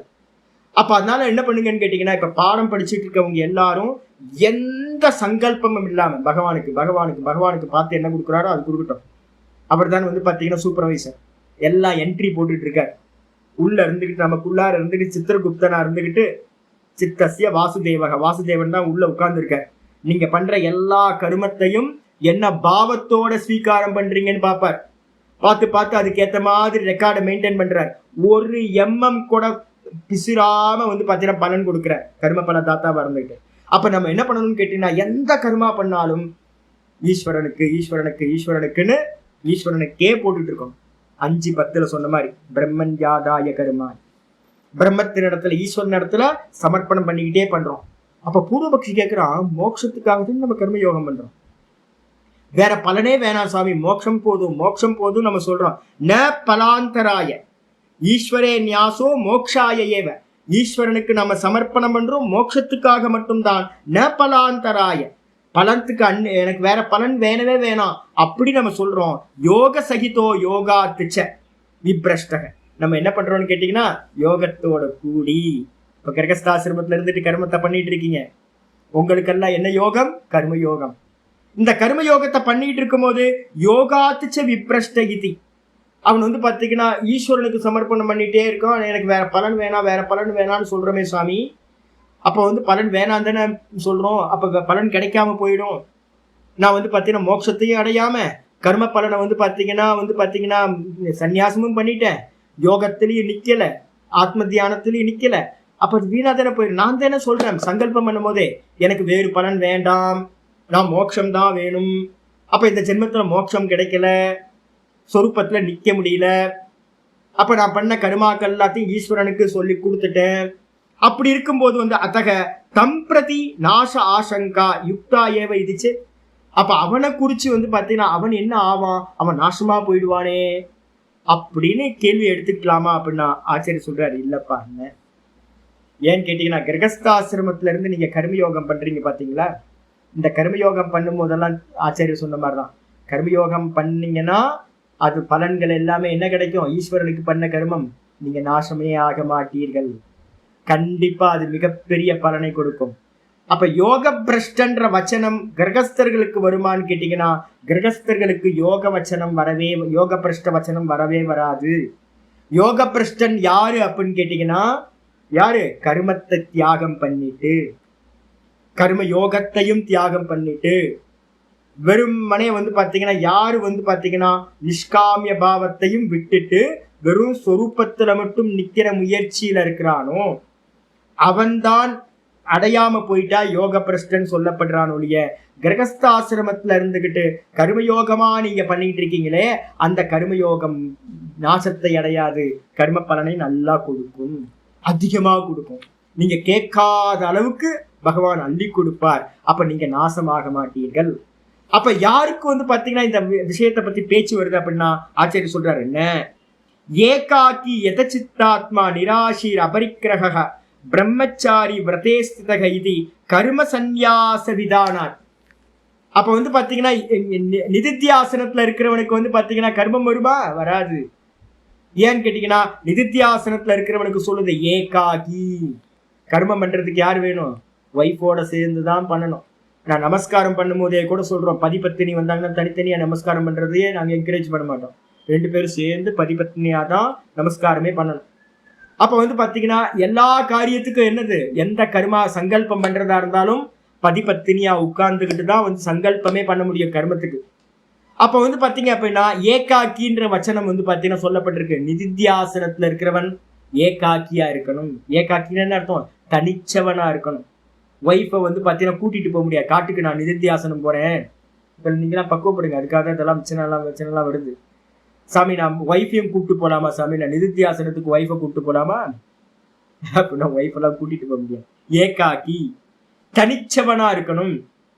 ஏன் அப்படின்னா நான் யாத்திரையில பார்த்துருக்கேன், நான் யாத்திரையில நான் நிறைய தபஸுக்காக போகும்போதெல்லாம் பார்த்துருக்கேன். என்னன்னு கேட்டீங்கன்னா ஒரு ஆளா இருந்தோம் அப்படின்னா காம்ப்ரமைஸ் பண்ணாம இருக்கலாம். இந்த யாத்திரையில பாத்தீங்கன்னா தனியாவே நிறைய வாட்டி சுத்திருக்கேன். சில சமயம் எங்கேயாவது சேர்ந்து வரும்போது காம்ப்ரமைஸ் பண்ண வேண்டியிருக்கும். இப்ப எனக்கு பிடிச்சது அவருக்கு பிடிக்காது, அவருக்கு பிடிச்சது எனக்கு பிடிக்காது, 2 பேரும் காம்ப்ரமைஸ் பண்ணிட்டு போக வேண்டியிருக்கும். அப்போ எனக்கு தியானம் பண்ணணும்னு தோணும், அவருக்கு டிஸ்டர்பன்ஸா இருக்கும். எனக்கு பாராயணம் பண்ணணும்னு தோணும், அவருக்கு டிஸ்டர்பன்ஸா இருக்கும். நான் லைட்டை போட்டு குளிக்கணும்னு நினைப்பேன் காலையில 3 மணிக்கு, இன்னொருத்தர் பாத்தீங்க அப்படின்னா அவருக்கு ரொம்ப டிஸ்டர்பன்ஸா இருக்கும், அவர் 5 மணிக்கு எந்திரிக்கிறவரா இருக்கும், நான் 3 மணிக்கு எந்திரிக்கிறவரா இருக்கும். அப்ப நான் ஏதாவது பண்ணுனா அவருக்கு டிஸ்டர்பன்ஸா இருக்கும், நான் அட்ஜஸ்ட் பண்ணிட்டு 2 மணி நேரம் காத்துக்கிட்டே இருக்கணும், அவர் எப்போ எந்திரிப்பாரு அப்படின்னு. இதெல்லாம் நான் அனுபவிச்சிருக்கேன். அப்ப அதனால பாத்தீங்கன்னா ஒரு ஆளுக்கு மேல எக்ஸ்ட்ரா ஒரு ஆள் இருந்தா கூட உங்களோட நிதித்தியாசனம்லாம் சம்பவிக்காது. அப்ப ஒய்ஃபை கூப்பிட்டு போக முடியுமானா ஒய்ஃபை கூப்பிட்டு போக முடியாது. ஏன்னா யோசிக்கிறதே ரெண்டு யோசனையா இருக்கணும், தனிச்சு யோசிக்க முடியாது, 2 பேர் இருந்தா. அப்ப என்ன அர்த்தம் கேட்டீங்கன்னா ஏகாக்கின்றதுக்கு அர்த்தம் ஸ்புரணத்துல நிக்கிறதுக்கு பாத்தீங்க அப்படின்னா ஒய்ஃப் இருக்கக்கூடாது, ஏகாக்கியா இருக்கணும், தனிச்சவனா இருக்கணும். எதச்சித்தாத்மா, இந்த தேகத்தையும் மனசையும் வந்து பார்த்தீங்கன்னா கண்ட்ரோல் பண்ணவனா இருக்கணும். நிராஷிஹி, ஆசை இல்லாதவனா இருக்கணும். அபரிக்கிரக, பரிக்கிரகம்னா எந்த ஒரு பொருளையும் ஸ்வீகாரம் பண்ணாதவனா இருக்கணும். ரமண பகவான் எப்படி இருந்தாரோ அது மாதிரிதான் இருக்கணும். எந்த பொருளும் இல்லாம கரதல பிக்ஷா கருதல வாசகன் இருக்கு. நல்ல கரத்துல வாங்கி சாப்பிட்டு வந்து பாத்தீங்க அப்படின்னா தொடச்சிக்கிட்டு ஆச்சார அனுஷ்டானம் எல்லாம் ஒண்ணும் இல்லை, அப்படி கையில உடம்புலயே தடவிக்கிட்டு என்ன பண்றது அப்படின்னு கேட்டா மரத்தடியில படுத்த வானமே ஆகாசம் தான், ஆகாசமே கூட தான். ஆனா வானத்தை பார்த்து படுத்துற வேண்டியதுதான். ஒரு கௌப்பீனம் இருந்தா போதும், ஒரு டவல் இருந்தா போதும், எடுத்து கட்டிக்கிட்டா போதுமானது. ஆசை இல்லாதவனா, அதே மாதிரி எந்த ஒரு பரிக்கிரகமும் பண்ணாதவனா இருக்கணும். யாரு? தியான யோகத்துல போறவன். அப்ப ஏகாக்கியா இருக்க முடியுமா? கிரகஸ்தன் ஏகாக்கின்னு சொல்ல முடியுமா? ஒருவேளை நீங்க வந்துட்டீங்கன்னாவே போன் அங்கிருந்து வந்துகிட்டே இருக்கும். திருவண்ணாமலைக்கு வந்துட்டீங்கன்னா எப்ப வரீங்க, எப்ப கிளம்புறீங்க, போய் சேர்ந்துட்டீங்களா, போய் ஐயோ பெரிய தொந்தரவு ஆயிடும். 2 பேர் வந்து பாத்தீங்கன்னா மெயின்டைன் இருந்துகிட்டு நம்ம அதுக்கேற்ற மாதிரியே யோசனை பண்ணிட்டு இருக்கோம். நல்லா தெரியுமே கிரகஸ்தர்களுக்கு. அப்ப வந்து பாத்தீங்கன்னா எதச்சித்தாத்மா இருக்க முடியுமா? இந்த தேகத்தையும் மனசையும் கண்ட்ரோல் பண்ணிட்டு வீட்டுல இருந்துட்டு இருக்க முடியுமா? இருக்க முடியாது. அதே மாதிரி நிராசி, ஆசை இல்லாம இருக்க முடியுமா? வீட்டுல இருந்துட்டு ஆசை இல்லாம இருக்க முடியுமா சுவாமி? எவ்வளவு கஷ்டம் சாமி. அது அப்புறம் பரிக்கிரகமே பண்ணக்கூடாது சாமி அப்படின்னா, பரிக்கிரகம் பண்ணாம வீட்டுல எப்படி இருக்க முடியும்? வீட்டுல இருக்கணும் அப்படின்னா எல்லாம் தேவைக்கு வந்து பாத்தீங்கன்னா வாங்கணும், வஸ்துக்கள்லாம் வாங்கணும், நிறைய சேர்த்து வச்சிருக்கோம் வீட்டுக்குள்ளார வசதிக்கு ஏற்ற மாதிரி. அப்ப வந்து பாத்தீங்க அப்படின்னா இது எல்லா வச்சனமும் சன்னியாசிக்கு சொல்லப்படுற வச்சனம். அப்ப நிதித்தியாசனத்துல வந்து பாத்தீங்கன்னா இருக்கிறவனுக்கு இதெல்லாம் கண்டிஷன். அது மட்டும் இல்ல, பிரம்மச்சாரி விரதே ஸ்திதா 100% என்ன சொல்லியிருக்கு அப்படின்னு கேட்டீங்கன்னா, உங்களுடைய வீரியத்தை வந்து பாத்தீங்கன்னா சுக்ல சோனிதம் கீழே இறங்கிடக்கூடாது, ஊர்த்துவரேதஸ்ன்னு சொல்லுவோம். ஏன்னா மனசு வந்து பாத்தீங்கன்னா தத்துவத்துல சுகம் காணணுடைய இந்த தேகத்துல சுகம் காணக்கூடாது, பிரம்மச்சாரி விரதத்துல இருக்கணும். ஆனா கிரகஸ்தர்களுக்கு என்ன சொல்றோம் அப்படின்னு கேட்டீங்கன்னா, கிரகஸ்தாசிரமே எதுக்கு அப்படின்னா காமத்தை வந்து பாத்தீங்கன்னா நல்ல முறையில தீர்த்துக்கிறதுக்கு, லீகலா தீர்த்துக்கிறதுக்கான ஒரு டீடு தான் இது. நம்ம ஒப்பந்தம் பண்ணிட்டு தான் என்ன பண்றோம் அப்படின்னு கேட்டீங்கன்னா காமத்தை தீர்த்துக்கிறதுக்காக லீகலா சாஸ்திரமே சொல்லி கொடுக்குது. ரிதௌ பாரியாம் கச்சேத் அப்படின்னு. பிரம்மச்சாரி விரதம் கிரகஸ்தாசிரமத்துல சம்பவமா? நம்ம நினைக்கிறோம் இல்லையே சுவாமி, 40 வயசுக்கு மேல இருந்தாலும் பக்கத்துல இருக்கீங்கல்ல, தர்சனம் கேலி மொத்தம் வந்து பாத்தீங்கன்னா நவவிதமா வந்து பாத்தீங்கன்னா பிரம்மச்சரியத்தை சொல்லுது. அப்ப வந்து பாத்தீங்கன்னா சம்போகம் இல்லைன்னா கூட வந்து பாத்தீங்கன்னா பக்கத்துல இருந்துகிட்டு பேசிக்கிட்டு டச் பண்ணிக்கிட்டு பேசி கிண்டல் அடிச்சுக்கிட்டு இது பண்ணிக்கிட்டு இதெல்லாம் வந்து மனைவியோட இருக்கும் அப்படின்னா இருக்க முடியாது. நீங்க ராமகிருஷ்ண பரமஹம்சரை பாத்தீங்கன்னா தெரியும். ராமகிருஷ்ண பரமஹம்சரும் சாரதா தேவியும் எப்படி இருந்தாங்க அப்படின்னு நீங்க புக் எடுத்து படிச்சீங்கன்னா தெரியும். ஐயோ அதான் அப்படி இருக்க முடியுமானா? அப்படி நம்மளால வீட்டுல இருக்க முடியாது. சாரதா தேவி மாதிரியோ ராமகிருஷ்ணர் மாதிரி எப்படி இருந்தாங்களோ அது மாதிரி நம்மளால இருக்க முடியல. வீட்டுல இருந்தோம்னா நிறைய அட்ஜஸ்ட்மெண்ட் பண்ண வேண்டியிருக்கு. அப்ப பிரம்மச்சாரி விரதத்துல வந்து பாத்தீங்க அப்படின்னா கிரகஸ்தாசிரமத்துல நிக்க முடியாது. அப்ப என்ன அர்த்தம் ஆகுது அப்படின்னு கேட்டீங்கன்னா, இந்த வச்சனங்கள் எல்லாமே இது கர்ம சந்நியாச விதானம். இந்த வச்சனங்கள் எல்லாமே என்ன தெரியுது அப்படின்னு கேட்டீங்கன்னா, கர்மத்தை சந்நியாசம் பண்ணிட்டு எங்க இருக்கணும்? ஆசிரமத்தை தனியா இருந்துகிட்டு ஏகாந்தமா இருந்துகிட்டு நிதித்தியாசனத்தை பண்ணணும்னு சொல்லிருக்கூடிய கிரகஸ்தர்களுக்கு வந்து பாத்தீங்கன்னா நிதித்தியாசனம் சம்பவிக்காது. ஏன் அப்படின்னா சந்நியாசம் எடுத்ததுக்கு பிறகு வேற எந்த பாதையும் இல்லை, மோட்சம் அடைகிற வரைக்கும் ஒரே பாதை தான். அதுக்கப்புறம் திரும்ப வர்றதுன்றது ஒண்ணு இல்லவே இல்லை சொசைட்டி. ஆனா கிரகஸ்தர்களுக்கு கமிட்மெண்ட் இருக்குல்ல சாமி. நீங்க திருவண்ணாமலைக்கு வந்து 3 நாள் இருப்பீங்க, நல்ல தியானம் போகுது அப்படின்னு 3ஆவது நாள் வந்து காலிங் வந்துடும். நீங்க வந்து 3 நாளுக்கு மேல இருக்க முடியாது, போயிடுவீங்க. திரும்ப அடுத்த வருஷம் வருவீங்க, திரும்ப 3 நாள் உட்காருவீங்க, திரும்ப போயிடுவீங்க. நம்ம தொடர்ந்து இதை தான் பண்ணிக்கிட்டு இருக்கோம். ஆனா சன்னியாசம் எடுத்ததுக்கு பிறகு திரும்ப பேக் ஃபயர் பண்ணியாச்சு. ஒன்றும் இல்லை, குழந்தைங்க இல்லை, குட்டி இல்லை, பிஸ்னஸ் இல்லை, எதுவும் இல்லை, மெயின்டெனன்ஸ் எதுவுமே இல்லை அப்படின்னு ஒரே ஃபோக்கஸ்டா வந்து மோட்சத்தையே ஃபோக்கஸ் பண்றவனுக்கு மட்டும்தான் நிதித்தியாசனம் சம்பவிக்கும். அப்ப அதனால வந்து பாத்தீங்கன்னா இந்த வச்சனத்துல இருந்து இந்த ஏகாக்கி எதச்சித்தாத்மா 6:10 சொல்லப்பட்டிருக்கு. அதே மாதிரி வந்து பிரம்மச்சாரி விரதேஸ்திதா 6:14 சொல்லப்பட்டிருக்கு. இந்த வச்சனங்களை வச்சுக்கிட்டு என்ன தெரியுதுன்னா, இந்த தியான யோகத்துல சொல்லக்கூடிய நிதித்தியாசனம் யாருக்கு அப்படின்னு கேட்டீங்கன்னா சன்னியாசிக்கு மட்டும்தான் பொருந்தும். நிதித்தியாசனம் சன்னியாசினா எந்த சன்னியாசி? எல்லாத்தையும் விட்டவன், இன்ஸ்டிடியூஷன் நடத்திட்டு இருக்க எவனுமே வந்து பாத்தீங்கன்னா பாவம். நாங்கெல்லாம் வந்து சாஸ்திரம் படிச்சதுனால இப்ப வந்து எனக்கு நல்லா தெளிவா தெரியும். யாரெல்லாம் இன்ஸ்டிடியூஷன் நடத்துறானோ அவன் அவ்வளவுதான். அதுக்கு மேல வந்து அவனால குரோத் ஆகவே முடியாது. ஏன் அப்படின்னா உங்களை காட்டிலும் பெரிய சம்சாரி அவன். ஏகப்பட்ட சிந்தனை உள்ள வந்துகிட்டே இருக்கும். அவனால நிதித்தியாசனம் பண்ண முடியாது. அப்ப நிதித்தியாசனத்தை யார் பண்ண முடியும்னா சர்வத்தையும் தியாகம் பண்ணினவன் மட்டும்தான் நிதித்தியாசனம் பண்ண முடியும். அப்ப கிரகஸ்தாசிரமத்துல இருக்கிறவங்க எதை பண்ணலாம் அப்படின்னு கேட்டீங்கன்னா நிஷ்காமிய கர்மயோகத்தை பண்ணுங்க. கூடவே வந்து பாத்தீங்கன்னா நிஷ்காமியமா வந்து பாத்தீங்கன்னா உபாசனைய பண்ணுங்க. இந்த ரெண்டுத்தையும் பண்ணி நல்ல முறையில வந்து பாத்தீங்கன்னா வைராகியம், விவேக வைராகியம் சித்தியாகட்டும். மனசு வந்து நல்ல சமாதானத்தை அடையட்டும். சித்தம் நல்லா ஏகாகிரம் அடையட்டும். போதும், இருக்கிறது ஒரே நான் தான், இது எல்லாம் பொய், என் தேகமும் பொய், என் புத்திர தேகமும் பொய், என்னோட ஒய்ஃப் தேகமும் பொய், சில்ட்ரன்ஸோட தேகமும் பொய், இந்த உலகமே பொய், இது எல்லாம் கல்பித்தம், பார்க்கிற ஒரே நான் தான், எல்லாத்திலையும் நானா இருக்கு அப்படின்ற நிலை வர வரைக்கும் என்ன பண்ணுங்க, கிரகஸ்தாசிரமத்துல கர்மத்தை நிஷ்காமியமா பண்ணிக்கிட்டு, உபாசனையை நிஷ்காமமா பண்ணிக்கிட்டு, சிரவணத்தை நல்லா பண்ணிக்கிட்டு, மனனத்தையும் நல்லா பண்ணிட்டு வாங்க. மனநம் நல்லா பக்குவம் வரும்போது வந்து உங்களுக்கு தெரியும் விடுபட்டுரும். உங்களை விட்டு எல்லா கர்மமும் போயிடும். பகவான் எல்லாத்தையும் அமைச்சு கொடுப்பார். அதுக்கப்புறம் நிதித்தியாசனம் பண்ணு. இல்ல நான் நிதித்தியாசனம் சம்பவிக்கவே சம்பவிக்காது அப்படின்னு புரிஞ்சுக்கணும். இதுக்கு மேல இருக்கிறத நம்ம என்ன பண்ணலாம், சித்தாந்தி நாளைக்கு பார்க்க ஆரம்பிக்கலாம். ஓம் பூர்ணமத பூர்ணமிதம் பூர்ணாத் பூர்ணமுதச்யதே பூர்ணஸ்ய பூர்ணமாதாய பூர்ணமேவாவசிஷ்யதே. ஓம் சாந்தி சாந்தி சாந்தி. हरि ओम श्री गुरुभ्यो नमः. हरि ओम. ओम गीता शास्त्रमिदं पुण्यं यः पठेत प्रयतः पुमान् विष्णो पदमवाप्नोति भयशोकादिवर्जितः. गीताध्ययनशीलस्य प्राणायामपरस्य च नैव सन्ति हि पापानि पूर्वजन्मकृतानि च. मलनिर्मोचनं पुंसां जलस्नानं दिने दिने सकृद्गीताम्पसि स्नानं संसारमलनाशनं. गीता सुगीता कर्तव्या किमन्यै शास्त्रविस्तरैः या स्वयं पद्मनाभस्य मुखपद्मात् विनिश्रुता. भारतामृतसर्वस्वं विष्णोवक्त्रात् विनिश्रुतं. गीता गङ्गोदकं पीत्वा पुनर्जन्म न विद्यते. सर्वोपनिषदो गावः दोग्धा गोपालनन्दनः. पार्थो वत्ससुधीर्भोक्ता दुग्धं गीतामृतं महत्. एकं शास्त्रं देवकीपुत्रगीतम् एको देवो देवकीपुत्र एव. एको मन्त्रस्तस्य नामानि यानि कर्माप्येकं तस्य देवस्य सेवा. इति श्रीमद्भगवद्गीता माहात्म्यं सम्पूर्णम्.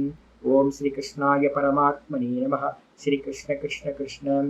कायेन वाचा मनसेन्द्रियैर्वा बुद्ध्यात्मना वा प्रकृतिस्वभावात् करोमि यत् सकलं परस्मै नारायणायेति समर्पयामि. ओम तत्सत्. इति परब्रह्मार्पणमस्तु.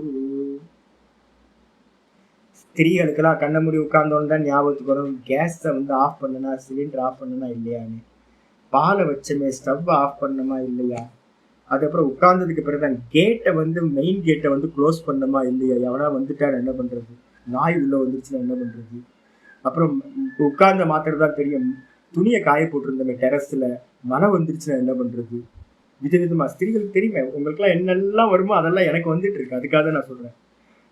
அப்போ வந்து பார்த்தீங்கன்னா கண்ண மூடி ஸ்புரணத்தன்னைக்கு நம சிவாய் நம சிவாய் நம சிவாய். டெரஸில் போட்டிருந்தோமே, ஏதாவது வடகம் போட்டிருந்தோமே டெரஸில், காக்கா வந்து எடுத்துருச்சுன்னா என்ன பண்ணுறது, குரங்கு வந்து எடுத்துருச்சுன்னா என்ன பண்ணுறது, போஸ்ட்மேன் வருவானே, நம்ம வந்து பார்த்தீங்கன்னா உட்காந்துட்டோம், போஸ்ட்மேன் எப்போ வருவான், போஸ்ட்மேன் எப்போ வருவான், தியானம் எங்கே நடக்கும், கொரியர் பாய்ட்டையும் போஸ்ட்மேன்ட்டையும், ஃப்ளிப்கார்ட்டு எப்போ வரும், அமேசான் எப்போ வரும், இதே தான் யோசனையாக இருக்கும். ஆமாம், அது கூட வந்து இதுதான், இவர் வேற படுத்துற தண்ணி சுடு தண்ணி கேட்டுட்டு இருந்தார், காஃபி கேட்டுட்டு இருந்தார் அப்படின்னு நடுவில் ஹஸ்பண்டையே 2 திட்டு திட்டிக்கிறது, காஃபி கட்டி சும்மா அவர் ரொம்ப அணத்துறாரு, உட்காந்து ஜபம் பண்ண முடியல அப்படின்னு ஹஸ்பண்டையே 2 திட்டு திட்டிக்கிறது.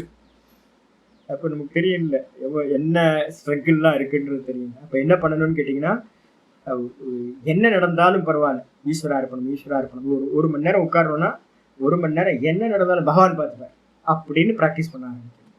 அப்போதான் வந்து ஃபுல் டைம் நீங்கள் வந்து பார்த்தீங்கன்னா அபியாசம் பண்ணுறதுக்கு நமக்கு ஒன்றும் ஆக போகிறது, ஒன்றும் ஆக போகுது புதுசாக. ஆனால் நம்ம மனசு ஏதோ ஆயிடுமோன்னு பதறிக்கிட்டே என்ன பண்ணுவோம், விஷயத்து பக்கமே. அப்போ நம்ம இந்த மித்தியாத்துவ நிச்சயம் பண்ணலைன்னு அர்த்தம், மனநம் பத்தலைன்னு அர்த்தம். ஒன்றும் ஆகாது, புதுசாக ஒன்றும் ஆக போகிறது இல்லை, உங்களுக்கு எதுவுமே ஆகாது. உண்மையிலேயே அதுதான், எதுவுமே ஆக போகிறது இல்லை, எல்லாம் சொப்பனம். அதனால வந்து பார்த்தீங்கன்னா ஃப்ரீயாக உட்காருங்க, ஈஸ்வர ஜபத்துக்கு உட்காருங்க, நல்லா கர்மத்தை ஈஸ்வர அர்ப்பணம் பண்ணுங்க, மெதுவாக பக்குவப்படட்டும். நிதித்தியாசனம் ரொம்ப தூரம், அதுதான் ஃபைனல். அப்போ அதனால வந்து அதுக்கு முன்னாடி சகுன தியானம் நல்லபடியாக ஈஸ்வரனுக்கு பிரீத்தி பண்ணுறதுக்காக கர்மயோகத்தையும் சகுன தியானத்தையும் நல்லா பண்ணுங்க, ப்ரிப்பேர் ஆகும்.